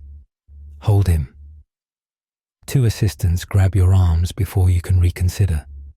There's no anesthesia in the Legion except wine if you're lucky, and you're not lucky. Demetrius doesn't even offer a leather strap to bite. Apparently, screaming is considered therapeutic. The hot bronze touches your infected flesh, and suddenly you understand why Servius woke the entire camp. The pain is exquisite, pure, transcendent in its awfulness. You smell your own flesh cooking and have just enough time to think, this is how dinner feels, before the world goes mercifully grey around the edges. When you come to, your hand is wrapped in linen soaked in vinegar and honey. The wound throbs with each heartbeat, but it's a clean pain now, not the sick heat of infection. Demetrius is already working on the next patient, extracting an arrowhead from someone's shoulder with all the delicacy of a blacksmith working stubborn iron. Keep it clean, he tells you without looking up. Change the dressing daily. If you see more red streaks, come back immediately. If you wait again, I'll take the hand and beat you with it. You stagger out, cradling your bandaged hand like a baby. The treatment worked. The infection clears, leaving only a spectacular scar to remind you that in the Legion, even minor wounds can kill you if you're stupid about them. But it's the battle wounds that really showcase the horror of ancient military medicine. You're there when they bring in Quintus, the veteran who's been giving you grief since day one. A Germanic axe has opened his belly like a purse, and things that should be inside are making a bid for freedom. He's conscious, unfortunately, holding his own guts in place with both hands, an expression of profound annoyance. Well, he says conversationally, this is embarrassing. Demetrius takes one look and shakes his head. Wine, lots of wine, make him comfortable. That's medical code for he's going to die and there's nothing we can do about it. They prop Quintus up, pour enough wine down his throat to float a trireme, and wait. He spends his last hours telling increasingly outrageous stories about his conquests, military and romantic, while his life literally leaks out onto the 10th floor. Remember, boys, he advises between bloody coughs. When you see a German with an axe, duck. I forgot to duck. Then he laughs, which makes something important fall out. And shortly after that, he stops laughing forever. The remedies available would be hilarious if they weren't your only hope. Cobwebs for bleeding, assuming you can find a spider that hasn't fled the military camp in disgust. Boiled willow bark for pain, which works about as well as asking the pain nicely to leave. Wine mixed with various herbs that might help or might just make you too drunk to care that you're dying. For broken bones, the treatment is straightforward. Yank the bone back into alignment while 4 men hold the patient down. Splint it with whatever's available and hope for the best. You've seen men with arms bent at angles that would make a geometry teacher weep. Reset by Demetrius with the casual brutality of someone straightening a tent pole. The truly terrifying cases are the head wounds. A glancing blow from a Germanic club leaves one soldier unable to remember his own name, convinced he's back home in Tuscany helping with the harvest. He keeps asking for his mother and trying to pick invisible grapes. There's no treatment except time and prayer, and neither seems particularly effective. He wanders the camp for a week, happy in his delirium, before quietly dying in his sleep. Disease is actually the biggest killer, and the medical tent is paradoxically one of the worst places to be if you want to avoid it. Wounds fester in the close quarters. Fever spreads from cot to cot, and the famous camp fever can empty a century faster than any barbarian warband. The medicus does his best, but his best involves a lot of bloodletting, which seems counterproductive when most patients are already leaking plenty of blood on their own. Medicine, Demetrius tells you one day when you're getting your dressing changed, is the art of keeping men alive long enough for their bodies to heal themselves or give up trying. Everything else is just theatre to make them feel like we're doing something. It's brutally honest, which you appreciate. At least when you're writhing in agony as he pours boiling vinegar into your wounds, you know it's theatre with a purpose.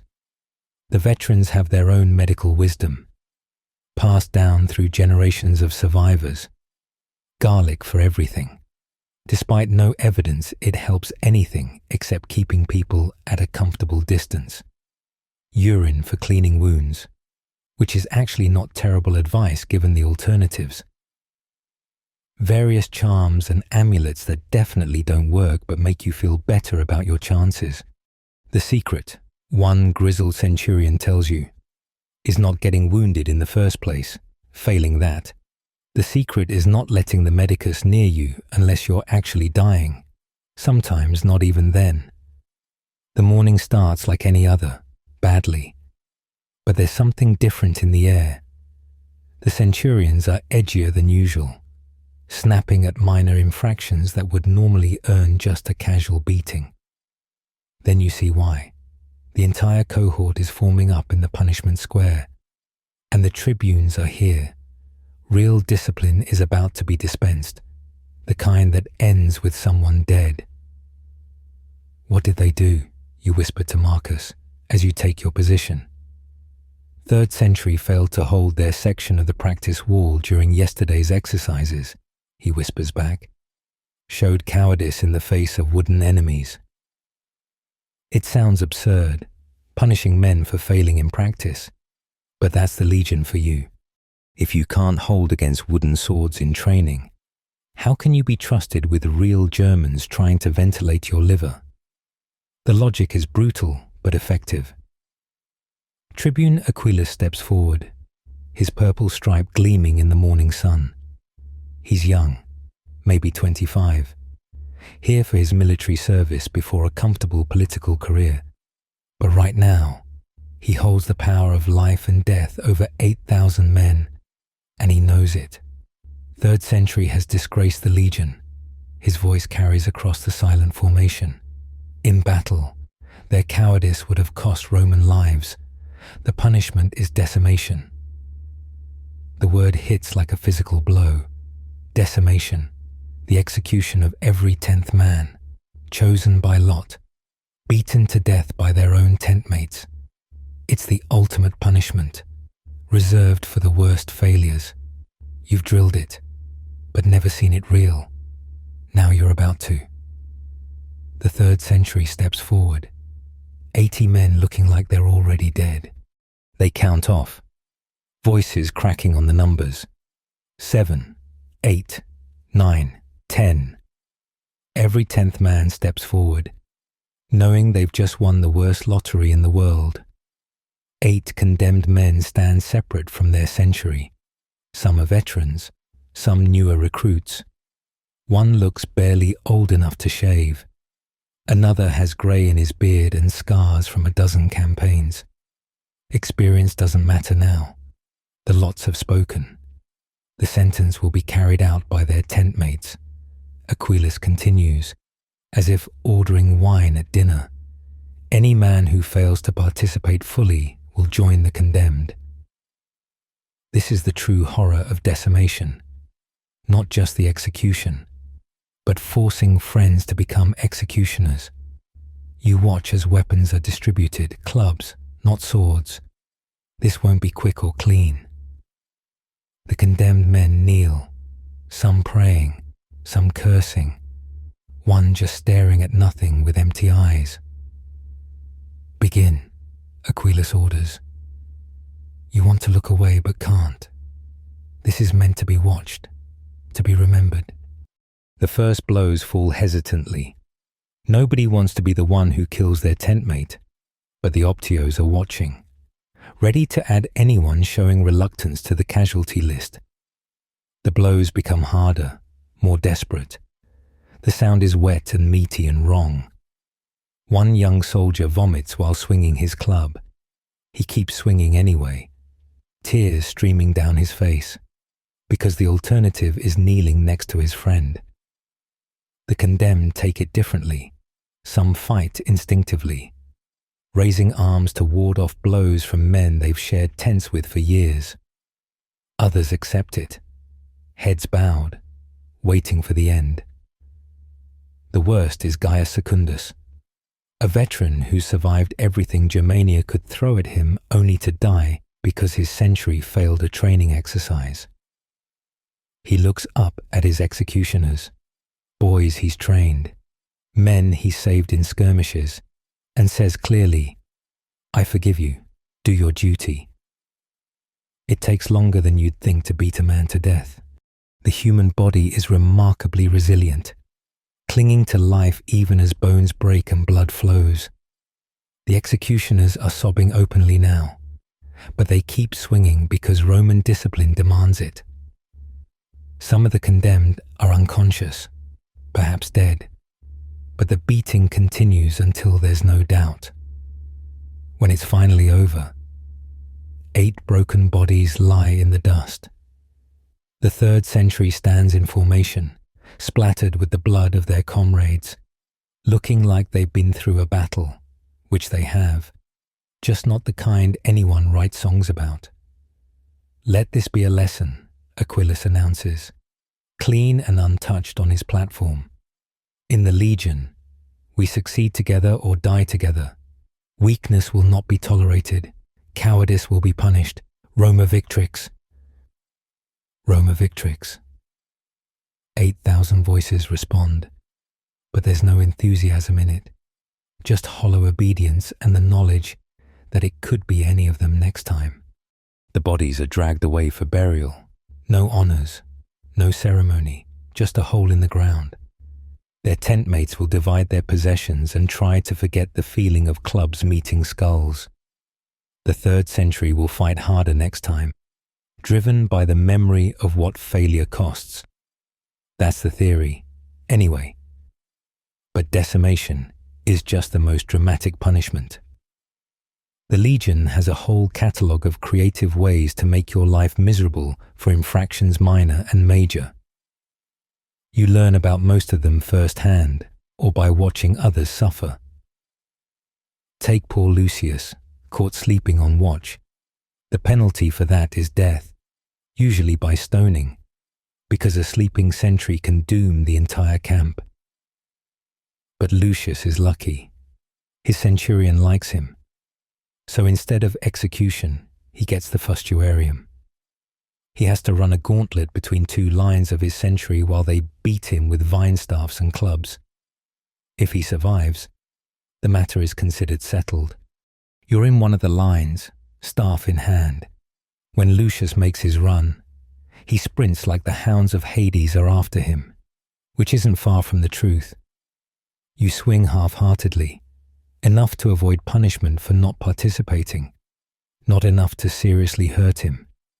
Others aren't so gentle. By the time he staggers out the other end, he's a mass of bruises and blood, but he's alive, barely. Could be worse, he gasps later, spitting out a tooth. Could be stoning. Legion philosophy in a nutshell. It could always be worse. So be grateful for your current level of misery. Minor infractions earn minor punishments, though minor is relative. Standing double watches for a week in full armor. Reduced rations, as if the regular rations aren't punishment enough. Barley instead of wheat, marking you as disgraced until you redeem yourself. The barley eaters sit separately at meals, pariahs until they earn their wheat back through good behavior or exceptional service. Then there's the creative punishments individual centurions devise. Flavius is particularly inventive. Caught with dirty equipment. Scrub the entire sentry's gear with sand until your fingers bleed. Late for formation. Dig a hole 6 feet deep, then fill it back in. Then dig it again, because the first one wasn't straight enough.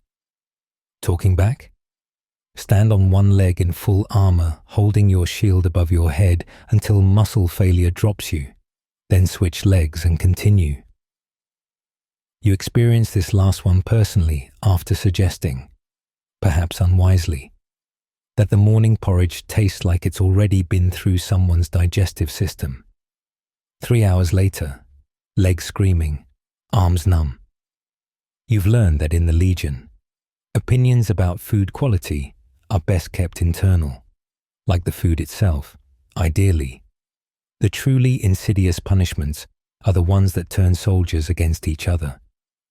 If one man in a tent group screws up badly enough, everyone suffers.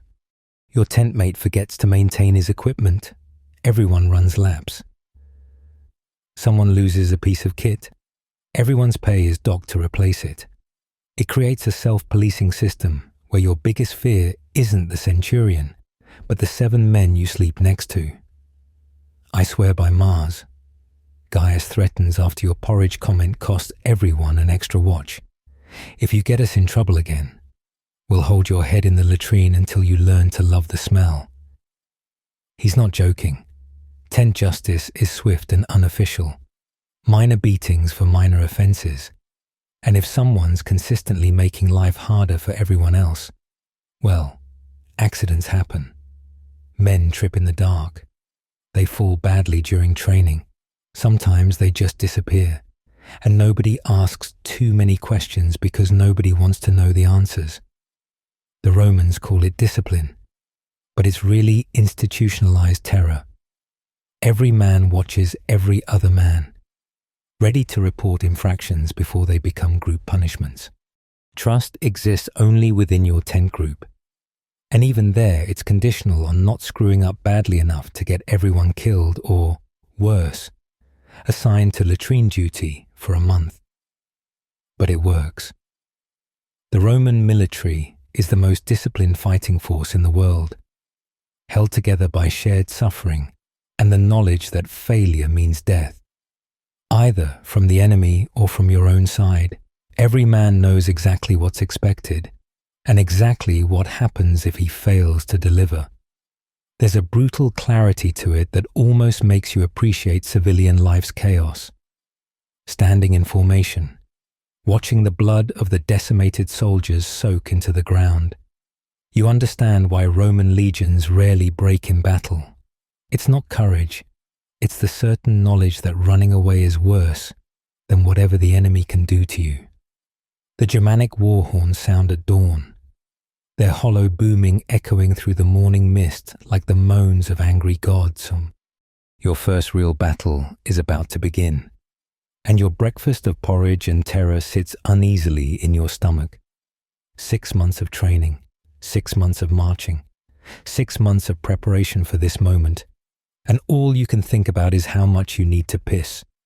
Form ranks, Centurion Flavius bellows, his voice cutting through the pre-battle chaos. First formation. Move like you've got a purpose, you worthless bags of wine. You fumble with your equipment, fingers suddenly clumsy with adrenaline. Shield, check. Gladius, check. Peeler, check. Ability to remember your own name, temporarily misplaced. Around you, 8,000 men transform from a camp full of grumbling individuals into a bronze and iron killing machine. The transformation is both beautiful and terrifying.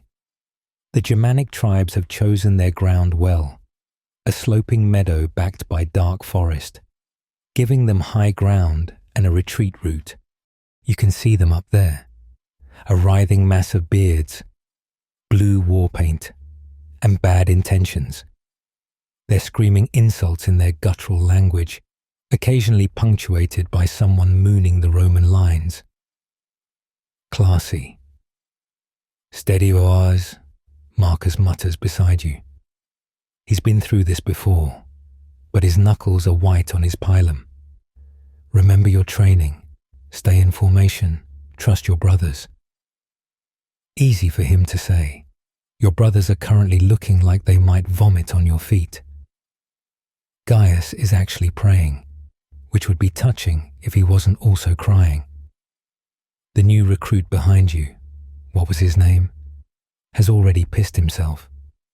The smell mingles with sweat, leather, and fear to create the distinctive aroma of impending violence. The testudo forms around you as Germanic archers loose their first volley. Shields lock overhead and to the sides, creating that famous turtle shell that has protected Roman soldiers since time immemorial. Arrows thud into wood like deadly rain. One finds a gap. There's always a gap. And someone screams. First blood to the Germans. Forward! The command ripples through the ranks. The testudo lurches into motion, a 1,000-legged beetle crawling up the slope. Your world shrinks to the few feet visible through shield gaps. Breathe. Step. Breathe. Step. Don't think about the fact that in minutes, Men will be trying very hard to put sharp metal objects through your soft, squishy parts. The German charge comes like an avalanche of hair and fury. They pour down the slope, screaming war cries that would curdle milk. These aren't the disciplined ranks of civilized warfare.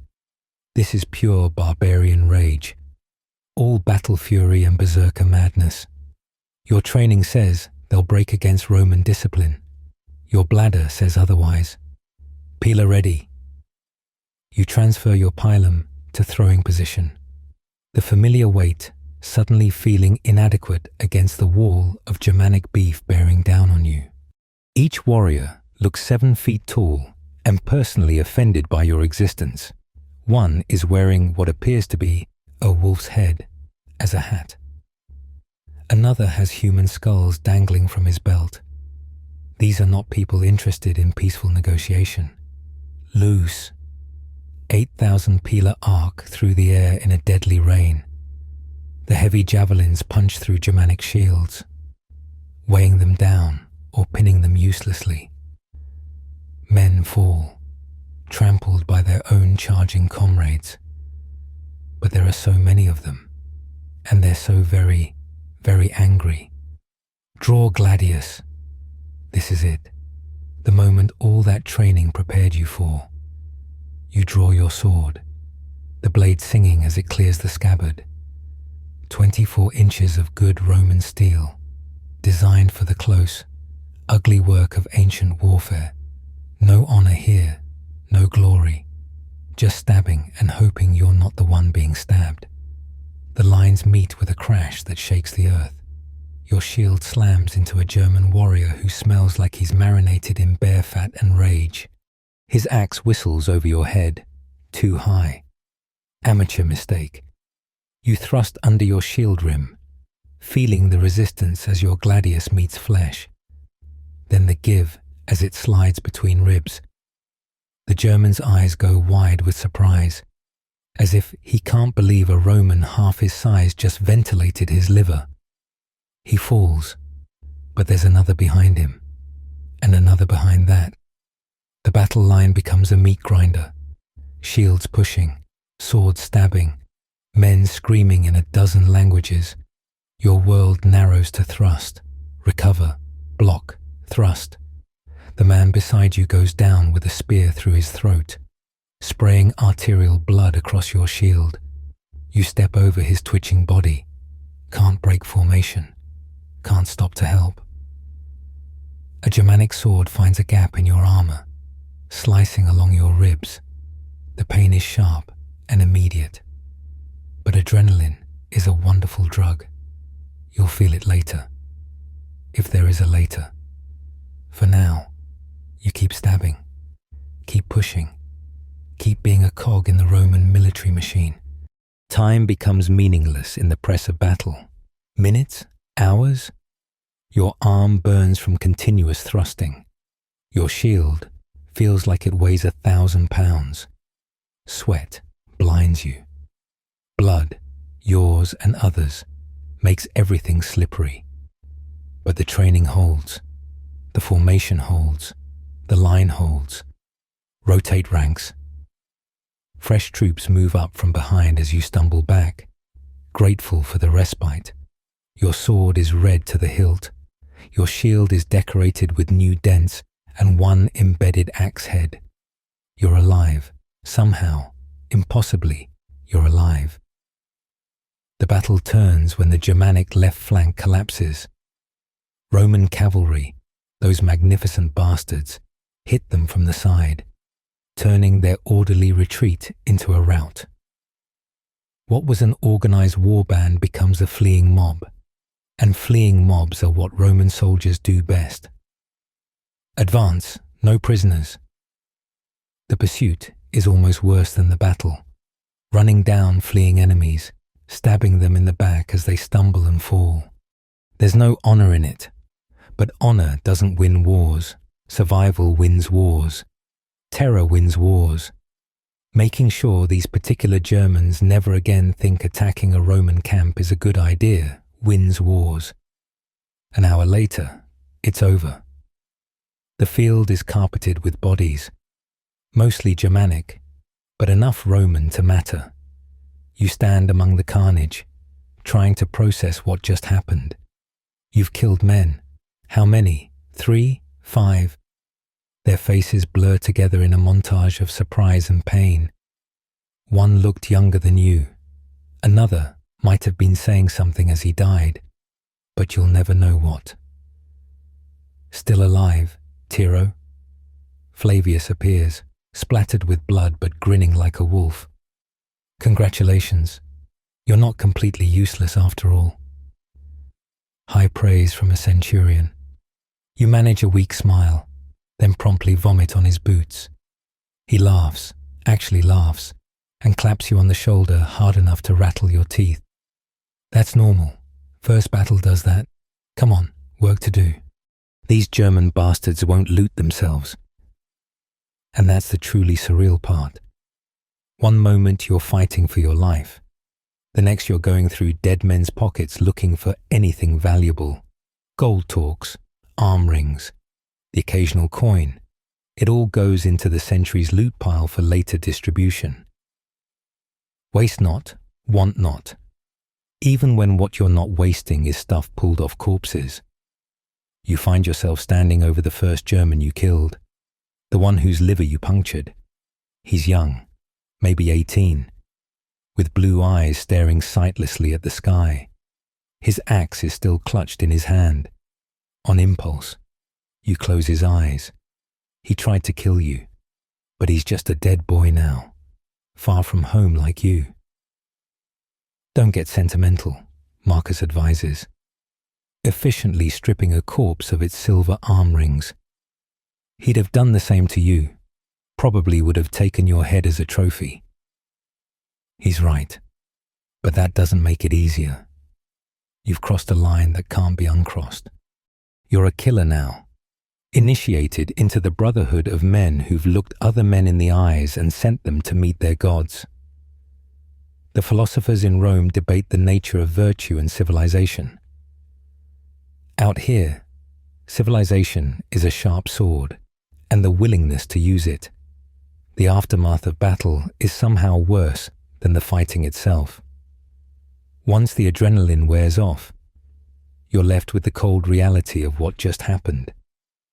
The field is littered with the dead and dying, and now comes the grim arithmetic of victory, counting losses, treating wounded, and dealing with the mountains of corpses before they start rotting in the sun. Your ribs feel like someone's taken a hot poker to them. The German sword cut deeper than you thought, and your tunic is soaked with blood that's definitely yours. But you're walking wounded, which means you keep working. Only the seriously injured get to rest, and sometimes not even them. Salvage detail, Optio Brutus calls out, and you groan internally. This means stripping the dead, all of them, Roman and German alike. Everything useful must be recovered: weapons, armor, boots, even decent cloth. The Roman military wastes nothing, not even dignity. You start with the enemy dead, which is marginally easier on the conscience. Germanic warriors wear fortune in gold torques, silver arm rings, and elaborate brooches. One chieftain's sword is a work of art, its hilt inlaid with garnets. That'll fetch a pretty price when the traders arrive. You try not to think about whether he had sons who might have inherited it. The Roman dead are harder. These are men you marched with, ate with, complained about the porridge with. Now they're just meat cooling in the morning sun.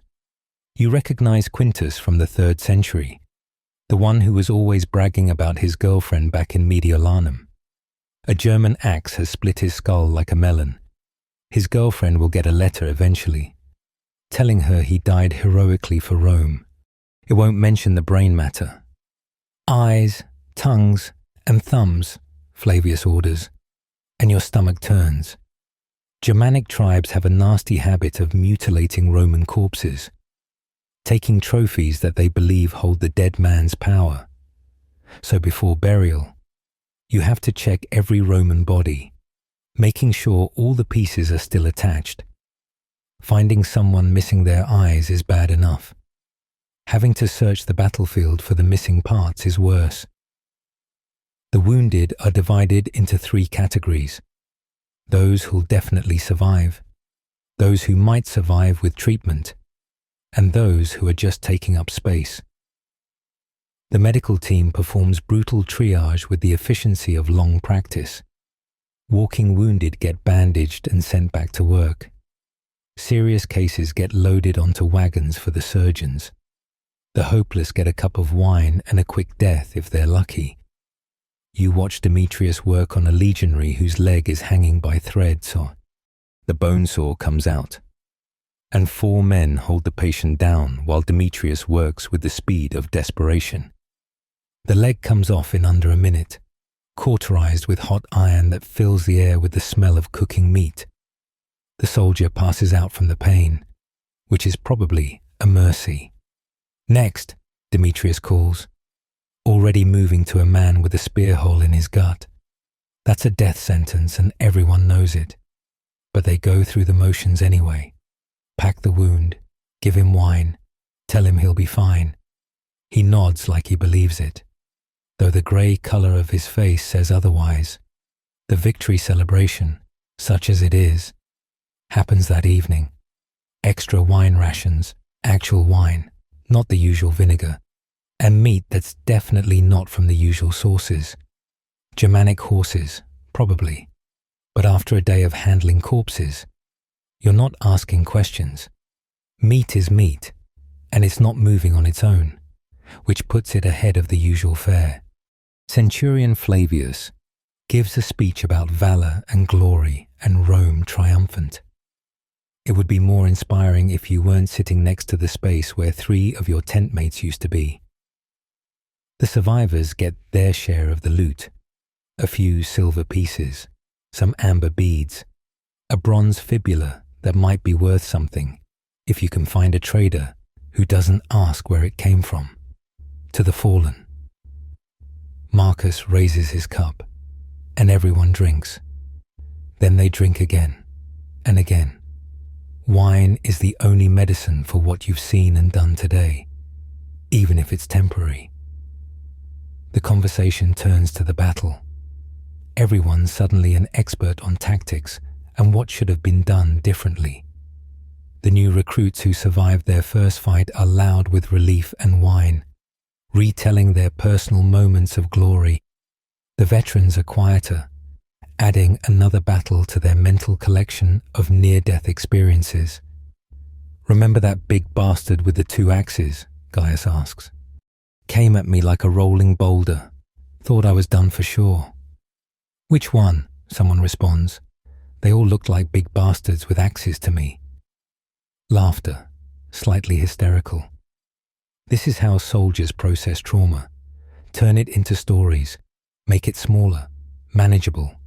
The German who nearly killed you becomes a figure of fun. Your own terror becomes a funny anecdote. It's lie, but it's a necessary lie.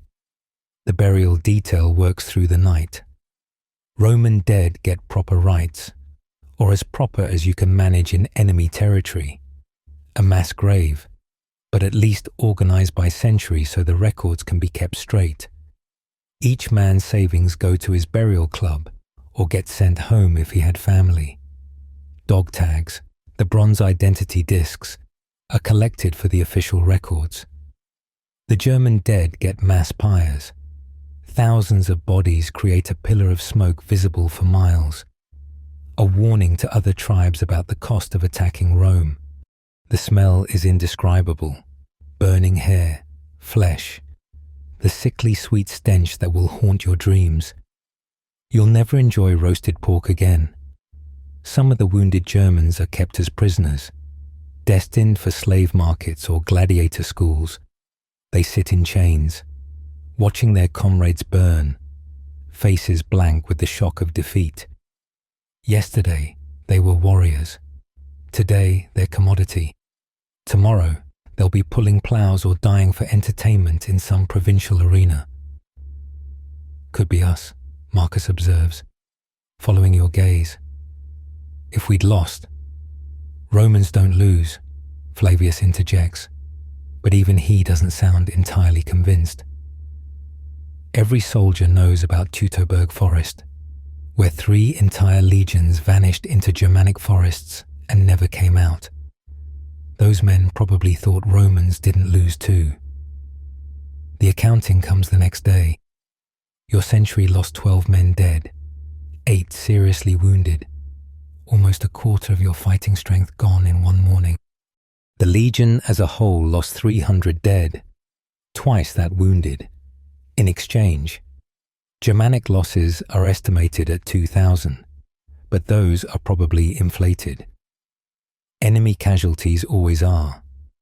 Letters home are dictated to the company scribes. You pay your silver piece and dictate something optimistic about serving Rome and being well-fed, and not in any danger, No mention of the battle, the blood, or the fact that you now know what the inside of a human being looks like. Your mother doesn't need to know that her son has become proficient at stabbing people in vital organs. The loot distribution is precisely calculated according to rank and participation. As a common legionary who survived his first battle, you get the princely sum of 3 denarii and a Germanic bronze bracelet that's too small for your wrist. Centurions get 10 times that. The tribune probably made enough to buy a small farm. Not that he needs it with his family money. But there's also the informal loot, what men picked up during the fighting and managed to hide. That gold ring you slipped off a dead German's finger, the silver coins in the purse you didn't report. Everyone does it. Everyone knows everyone does it. And as long as you're not too greedy, nobody says anything. It's one of the few perks of risking violent death for Rome. The camp packs up 3 days later, leaving behind only burial mounds and burn scars.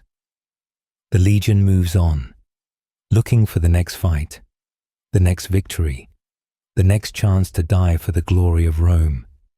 You march with a slight limp from your wound and new nightmares from your memories. But you march. That's what legionaries do. Behind you, the crows descend on the battlefield, finding bits the burial details missed. Within a month, grass will cover the blood-soaked ground. Within a year, only the burial mounds will mark where 2,000 men learned the final lesson of warfare. In the end, everybody loses. Winter quarters in Britannia makes Germania look like a Mediterranean resort.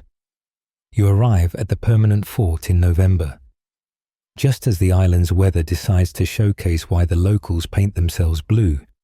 It's the only colour that matches the hypothermic tinge of human skin in British winter. The rain hasn't stopped since you crossed the channel, a persistent, soul-crushing drizzle that finds every gap in your cloak and every hole in your tent. The fort squats on a hill overlooking a British town that's half Roman construction, half native squalor. Smoke from 1,000 fires hangs in the air like a grimy blanket, mixing with the fog that rolls in from the sea every morning and never quite leaves. Everything is damp, everything is cold, everything is miserable, and you haven't even gotten to the hostile natives yet. "Welcome to the edge of the world, boys," Centurion Flavius announces with disturbing cheerfulness.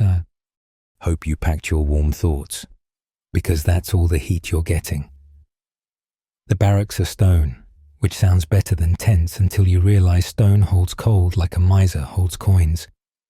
Your bunk is a wooden shelf with a straw mattress that's hosted more soldiers than a victory parade. The previous occupant carved "Marcus loves Livia" into the wall below it. Someone else carved "Marcus died of fever." British humour at its finest. Within a week, half the century is coughing. Within 2 weeks, it's spread to everyone. The British cold isn't like German cold. It's wet, penetrating, personal. It seeps into your bones and sets up residence.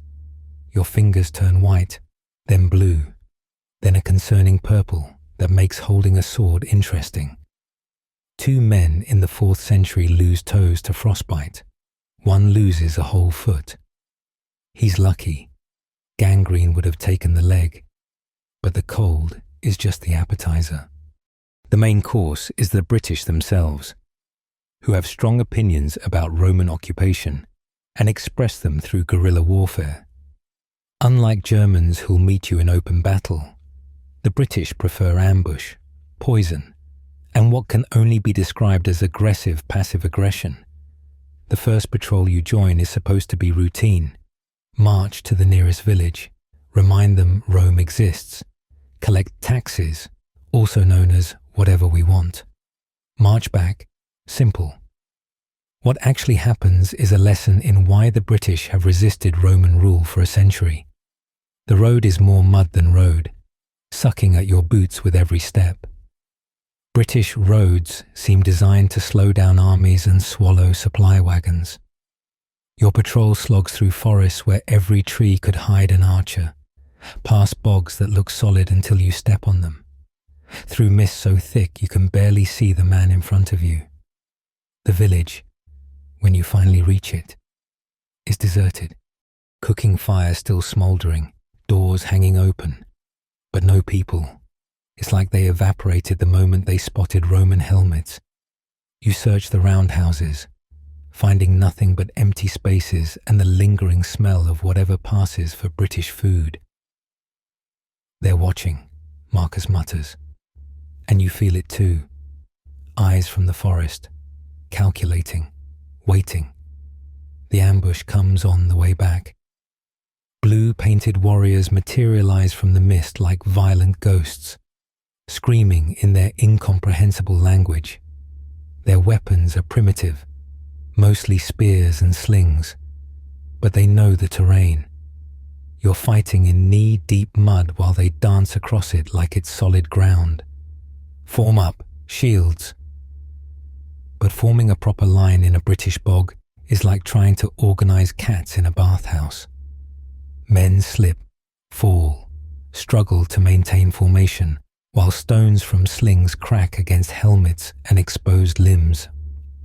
A spear takes the man next to you in the throat. Poor bastard drowns in his own blood while standing in British mud. You thrust at a warrior who grins at you through blue war paint and filed teeth. He's wearing nothing but paint and bad intentions in freezing rain, which should be a disadvantage but somehow isn't. Your gladius finds his ribs, but he twists away, leaving you overextended. His spear point kisses your cheek, opening a line of fire from eye to jaw. Then, as suddenly as they came, they melt away. One moment you're fighting for your life. The next you're standing in a bog surrounded by dead comrades and empty mist. 6 Romans down, maybe 2 British.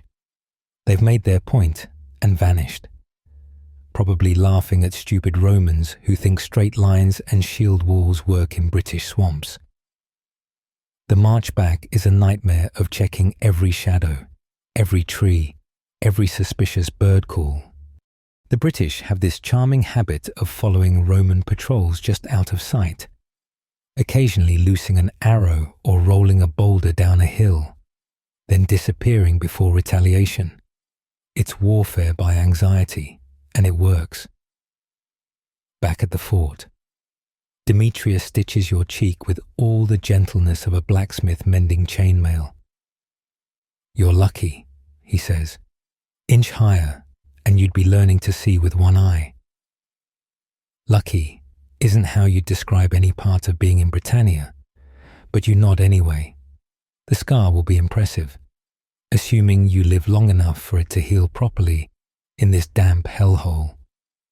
The winter deepens, and with it comes new flavors of misery. The British poison wells, not obviously, but with subtle herbs that give you the runs for days. They leave gifts outside the fort. Bread that looks fine but contains ergot, meat that's been rubbed with hemlock. 3 soldiers die before the camp prefect bans accepting anything from locals. Then there's the psychological warfare. British Druids, their priest class, perform rituals just outside arrow range. They burn effigies that look suspiciously like Roman soldiers, chant in their eerie language, and make prophecies about Roman doom that would be easier to dismiss if Romans weren't actually dying regularly. One morning, you wake to find human heads mounted on spikes facing the fort. Nobody recognizes them, which is almost worse than if you did. Savages, Flavius spits, but there's unease in his voice. The British might be savages, but they're savages who figured out that you don't need to defeat the Roman military. You just need to make being in the Roman military unbearable. Your toes go numb in December and stay that way. You stuff your boots with grass, wrap your feet in stolen British wool, but nothing helps. The fort's doctor, calling him that is generous, recommends rubbing them with snow to restore circulation. You try it once and decide you'd rather lose the toes than experience that particular agony again. Morale plummets with the temperature. Fights break out over nothing. Who gets the spot nearest the brazier? Whose turn it is to gather firewood? Whether the meat in tonight's stew was rat or dog, it was definitely rat. One soldier from Sicilia hasn't stopped shivering since October. He rocks constantly, muttering about warm beaches and olive groves. They find him one morning frozen to his bunk, a smile on his blue lips. Maybe he made it home in his dreams. The British attack on Saturnalia, because of course they do. While you're trying to celebrate with extra wine rations and meat that might be pork, they assault the walls with ladder and fury. Fighting in a snowstorm wearing full armor is a special kind of hell. You can't see, can't feel your fingers, can't tell if the wetness running down your leg is blood or just more British rain. You hold the wall because that's what Romans do, but it's ugly. Stabbing down at warriors who keep coming despite wounds that should drop them. One Briton takes 3 pilum and keeps climbing until someone caves his skull with a shield edge. They're brave, you'll give them that. Brave and absolutely insane. The attack fails, but the message is clear. There's no rest, no safety, no peace in Britannia. Winter quarters isn't a break from campaign. It's just a different kind of warfare. One where the enemy is everything.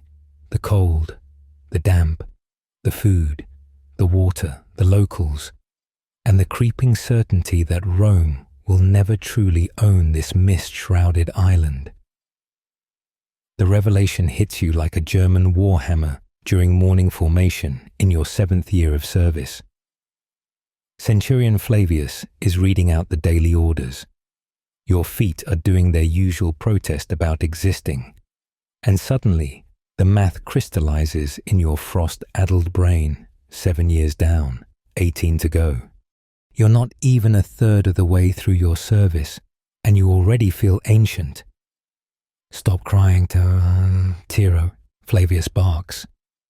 Though you haven't been Tiro for years now. Only another 6,570 days until you can die a free man. He thinks he's being funny. The number hangs in the air like a sentence, which it is, really. 25 years, a quarter of a century. Most men don't live that long in civilian life, let alone surviving that duration of military service. You look around at your fellow soldiers and realize you can categorize them by years served just from their posture. The new recruits still stand straight, eyes bright with dreams of glory and regular meals. Give them 6 months. The 5-year veterans have the 1,000-yard stare and permanent slouch of men who've realized what they've signed up for, but still have hope they'll survive it. The 10-year men move like their bodies hurt, because they do, but with the mechanical efficiency of those who've accepted their fate. The 15-year survivors are rare as unicorns and twice as grizzled. They've got more scars than skin and personalities that make vineyard wine seem sweet. The 20-year legends? You can count them on one hand, missing fingers and all. They're more leather than man, held together by spite and routine. You're currently in that second category, trying not to think about the 18 years stretching ahead like a Parthian desert. 18 more years of porridge that moves. 18 more years of marching until your feet are more callous than flesh. 18 more years of Germans, Britons, Gauls, and whatever other barbarians Rome decides need civilizing. I've been thinking, Marcus says one evening. He's got 12 years in, making him an elder statesman in your tent. When I finish my service, I'll be 45, if I live that long. My father died at 42, and he was a farmer. Least you'll get land. Gaius offers, he's your year, join the same day. You've watched each other go from soft recruits to whatever you are now. Prime Gallic farmland, they promise. Prime swamp more like, Marcus spits. You know what they give veterans? The land nobody else wants. Too rocky to farm, too remote to defend, full of locals who remember you from when you burned their villages. This is the Roman veteran's retirement plan. Survive 25 years of trying to be killed. Receive a plot of land where the locals will try to kill you for another 25 years. It's almost poetic in its cruelty. The worst part is watching men approach their discharge date. They get careful. After surviving 24 years and 11 months of Germanic axes and British spears, they start flinching at shadows. You've seen it. The paranoia that sets in when freedom is so close you can taste it. They volunteer for safe duties, avoid the front ranks, count days like misers count coins. Sometimes they make it. Old Quintus from the 2nd century finished his service last month. The discharge ceremony was beautiful. The prefect made a speech about duty and honor. Quintus received his bronze diploma proving his citizenship and service. Everyone cheered. Then Quintus walked out the gates, made it maybe 100 yards, and collapsed. Heart gave out. 25 years of marching, fighting, and terrible food, only to die a free man within sight of the fort. At least he died free, someone said at the funeral. Dead is dead, someone else replied, and that kind of summed up the Legion's philosophy. You've started noticing things about yourself that suggest you might not make it to discharge. The wheeze in your chest every morning from too many winters in damp forts. The way your left knee predicts rain better than any soothsayer. The tremor in your sword hand after a long drill. Your body is wearing out faster than your service obligation. The smart ones find ways to speed up time. Take Antonius. Got his hand crushed accidentally during siege engine practice. Can't hold a sword properly anymore. So they transferred him to clerical duties. Spends his days counting supplies and writing reports instead of counting dead Germans.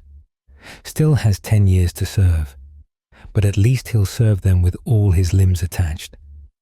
Others try desertion. This never ends well. The Roman military machine is many things, but forgiving isn't one of them. They hunt deserters like dogs hunt rabbits.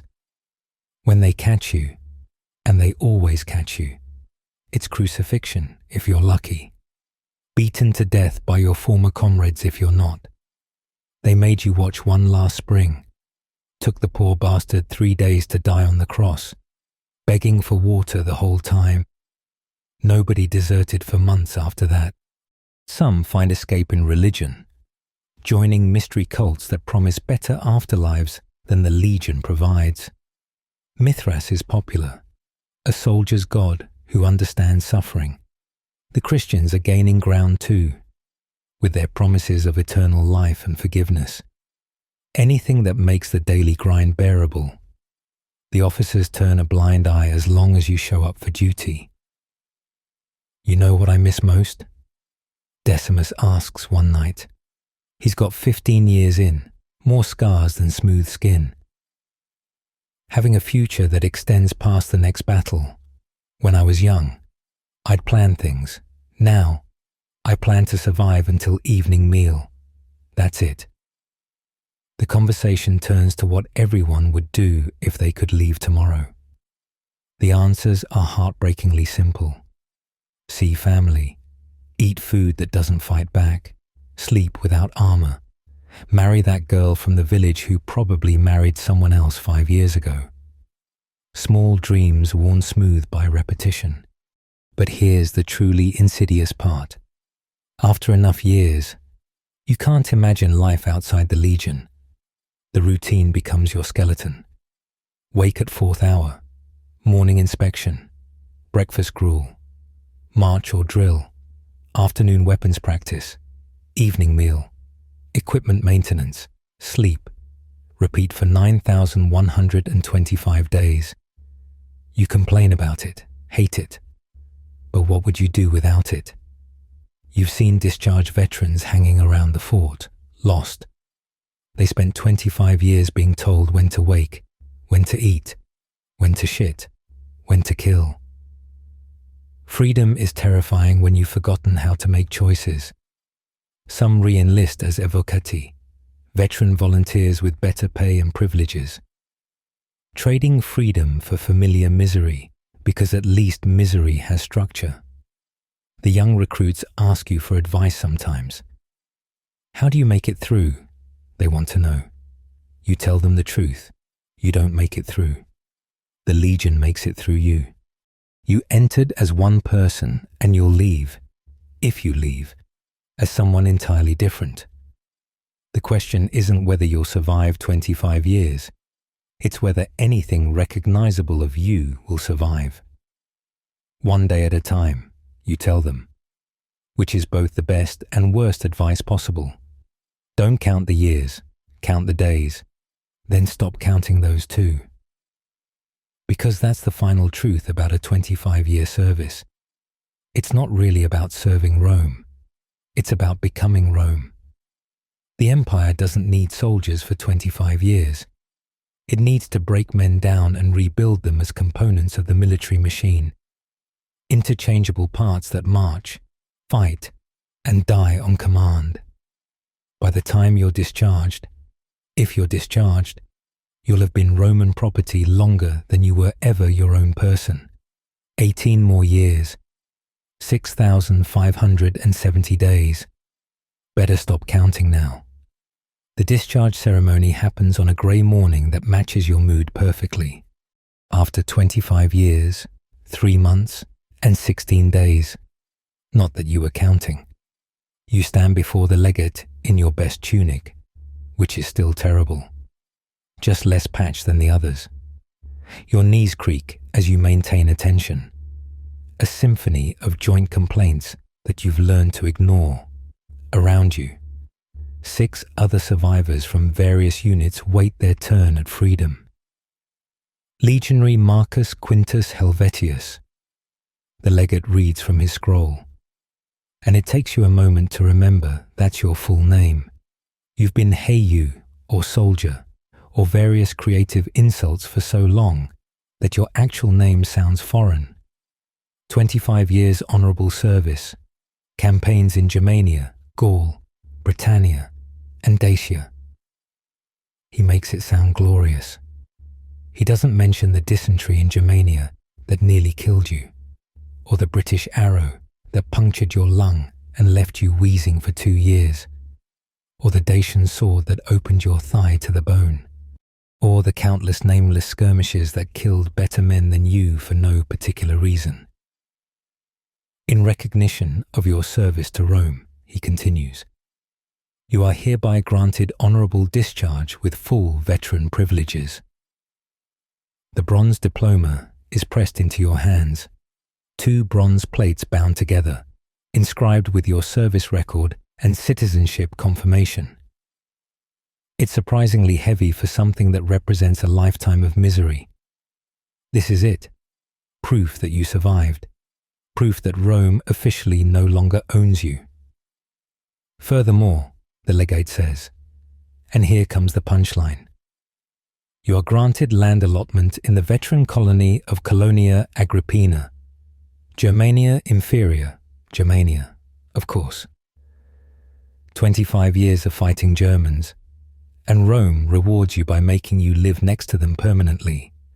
The other veterans receive similar gifts: swampland in Britannia, frontier settlements in Dacia, places where veteran colony is code for Rome needs bodies between civilization and barbarians. You sign for your land grant with a hand that trembles slightly. Old nerve damage from that time a German shield boss crushed your fingers. 100 eugera of prime Germanic farmland. The document claims, you'll believe it when you see it. And when you see it, you'll probably cry. The paymaster hands over your discharge bonus, 3,000 denarii, the accumulated savings of a quarter century that the Legion has graciously allowed you to access.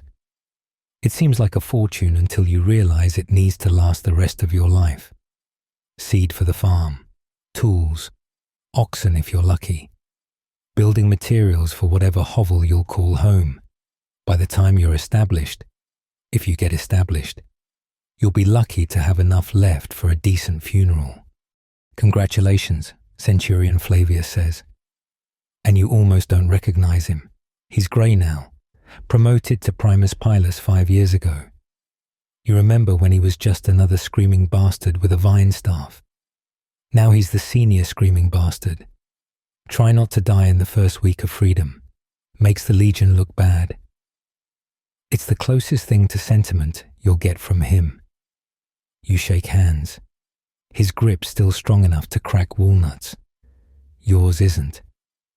25 years of gripping a sword has left you with permanent claw hand.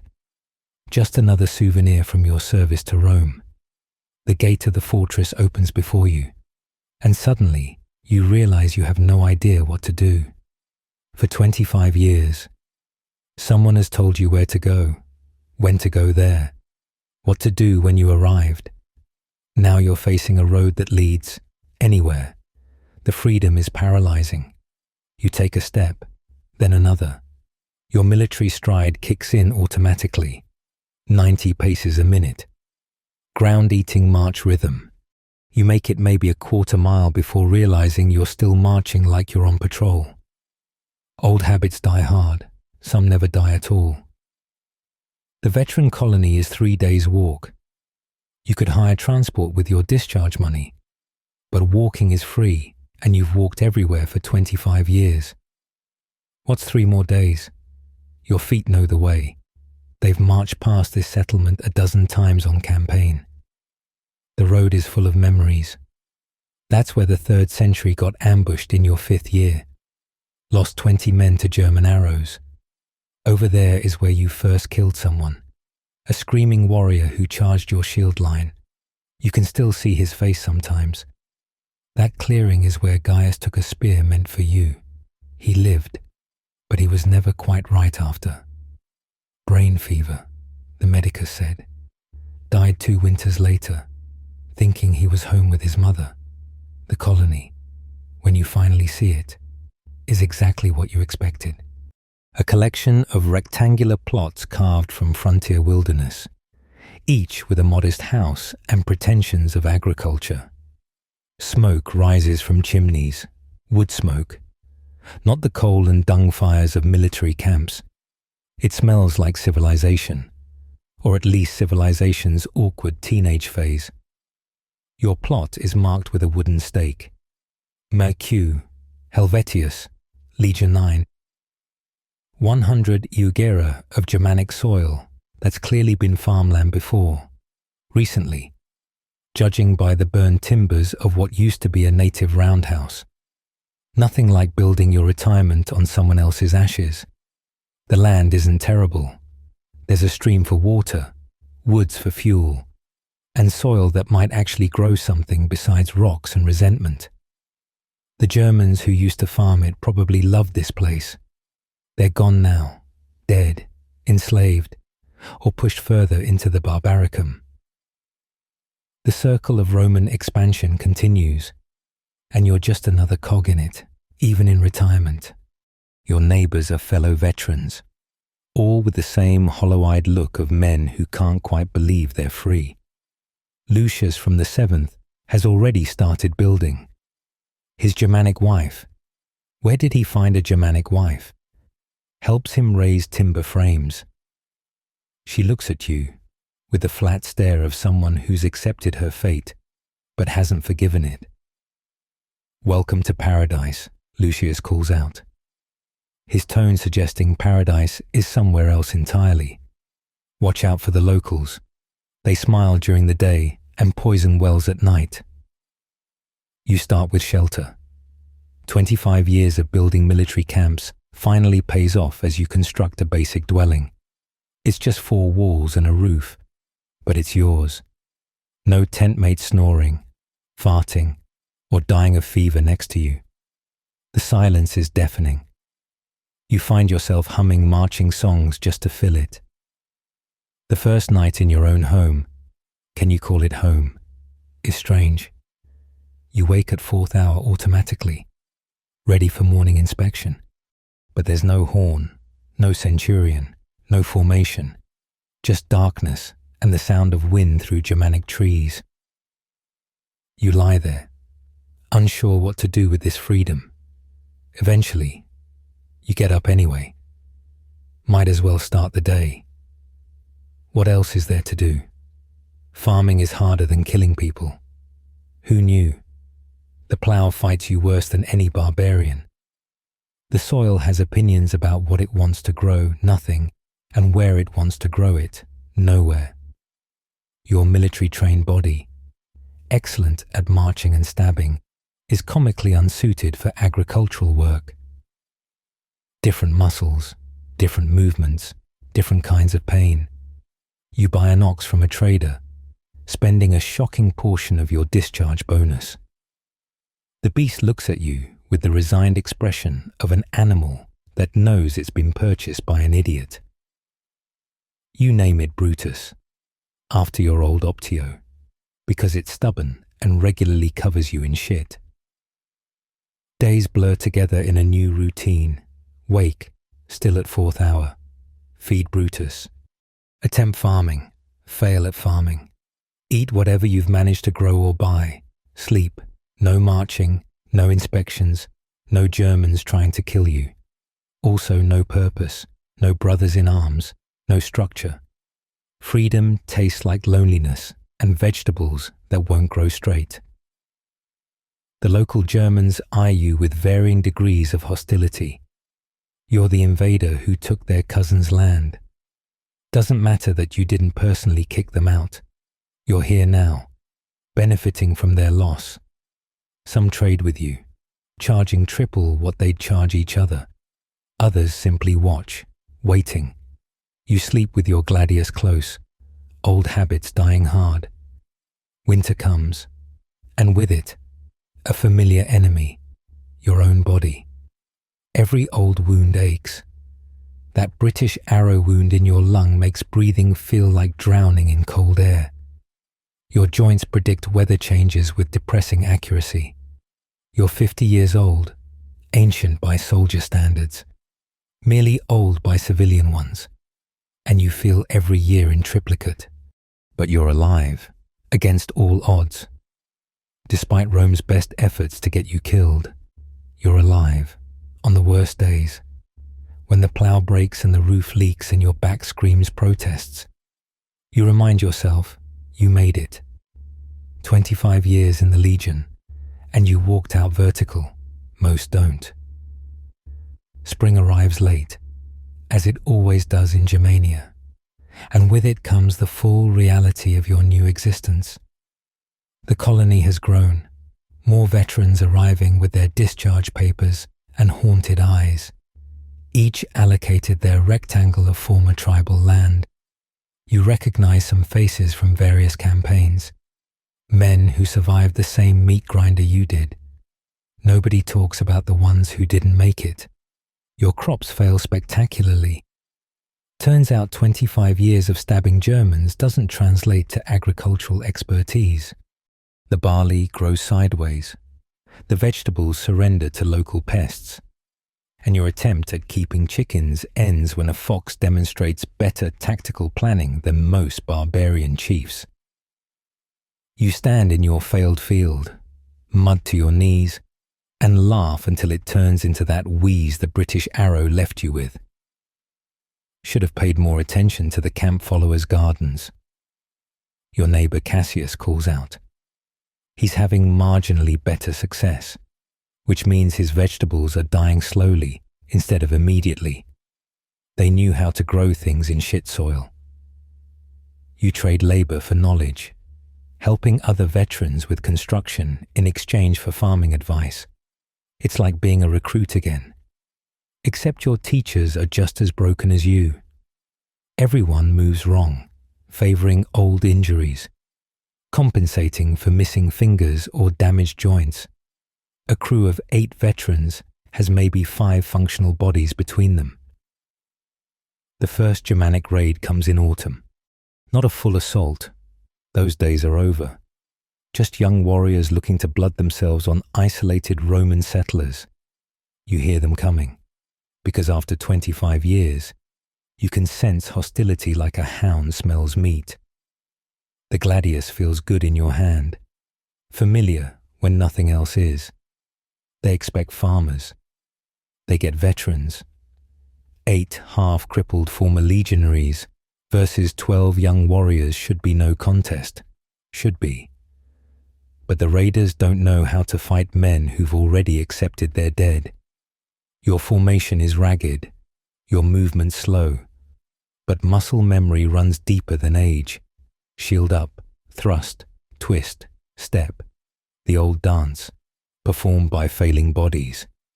You take a spear thrust in the shoulder, adding to your collection, but your gladius finds young ribs in return.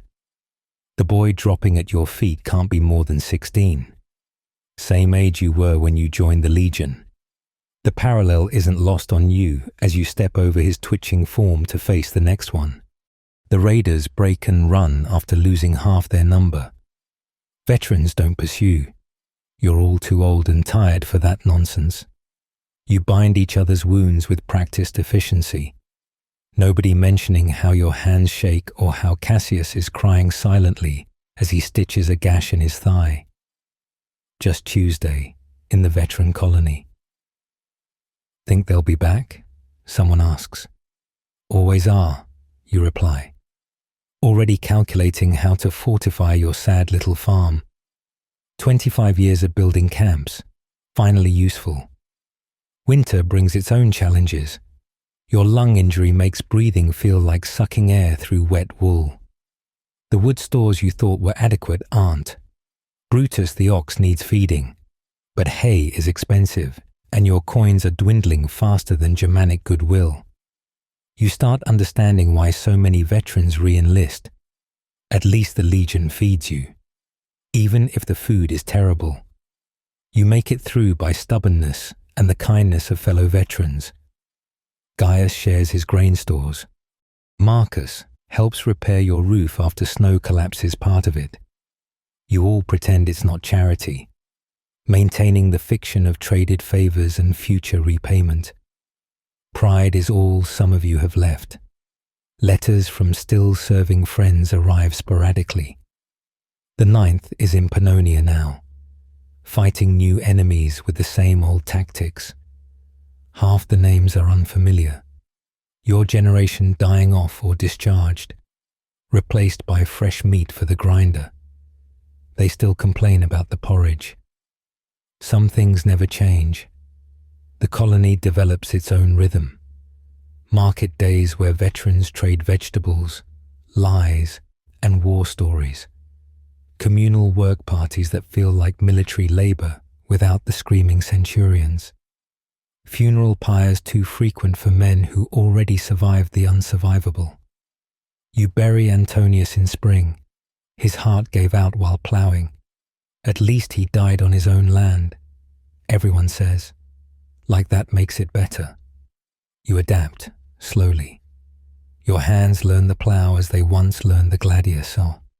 The soil begins yielding to experience rather than force. You even manage a decent barley harvest. Enough to brew beer that's only slightly worse than military posca. Brutus the ox stops looking at you with contempt, upgrading to mild disappointment. But you never truly become a farmer. You're a soldier playing at agriculture, and everyone knows it. You still wake at 4th hour, still maintain your equipment with religious devotion, still mark the calendar by military dates, when the eagles were replaced, when pay was distributed, when that catastrophic battle in Dacia killed half your cohort. Civilian time feels false. The Germans gradually accept your presence with the resignation of people who've seen empires come and go. Some even trade fairly, once they realize you're as stuck here as they are. An old Germanic woman teaches you which local plants help with your wheeze. Her son died fighting Rome. You don't mention you might have killed him. She probably knows anyway. 5 years into retirement, you're almost comfortable.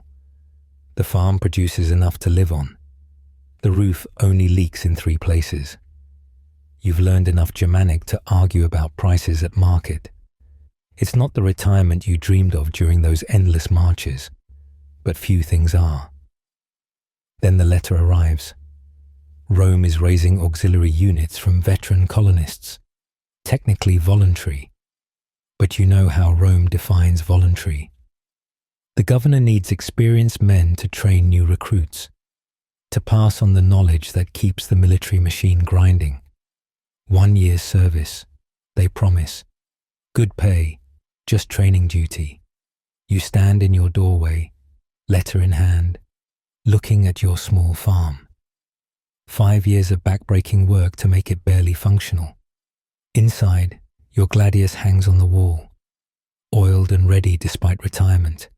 Your armor sits in a chest, maintained out of habit. You could pretend you didn't receive the letter. Claim your injuries make service impossible. But part of you, the part that will always be a soldier, is already calculating. 1 year's service at trainer's pay could buy a better plough, maybe another ox, could hire hands for planting season, could make this retirement actually work instead of just barely surviving. Or it could kill you. Training recruits is dangerous when the recruits are armed and you're old. But then, farming is killing you slowly anyway. At least you understand military death. You fold the letter carefully. Decision made. Tomorrow you'll report to the regional headquarters. Tonight, you'll get drunk on your terrible barley beer and tell Brutus the ox about the time you held a shield wall against 1,000 screaming Dacians. He won't care. But that's not the point. You survived 25 years in the Legion. You survived 5 years of farming. 1 more year in uniform. What's the worst that could happen? Don't answer that. You already know. The evening settles gently over your small farm as you finish these tales of Roman military life. The sun dips below the Germanic tree line, painting the sky in soft purples and oranges.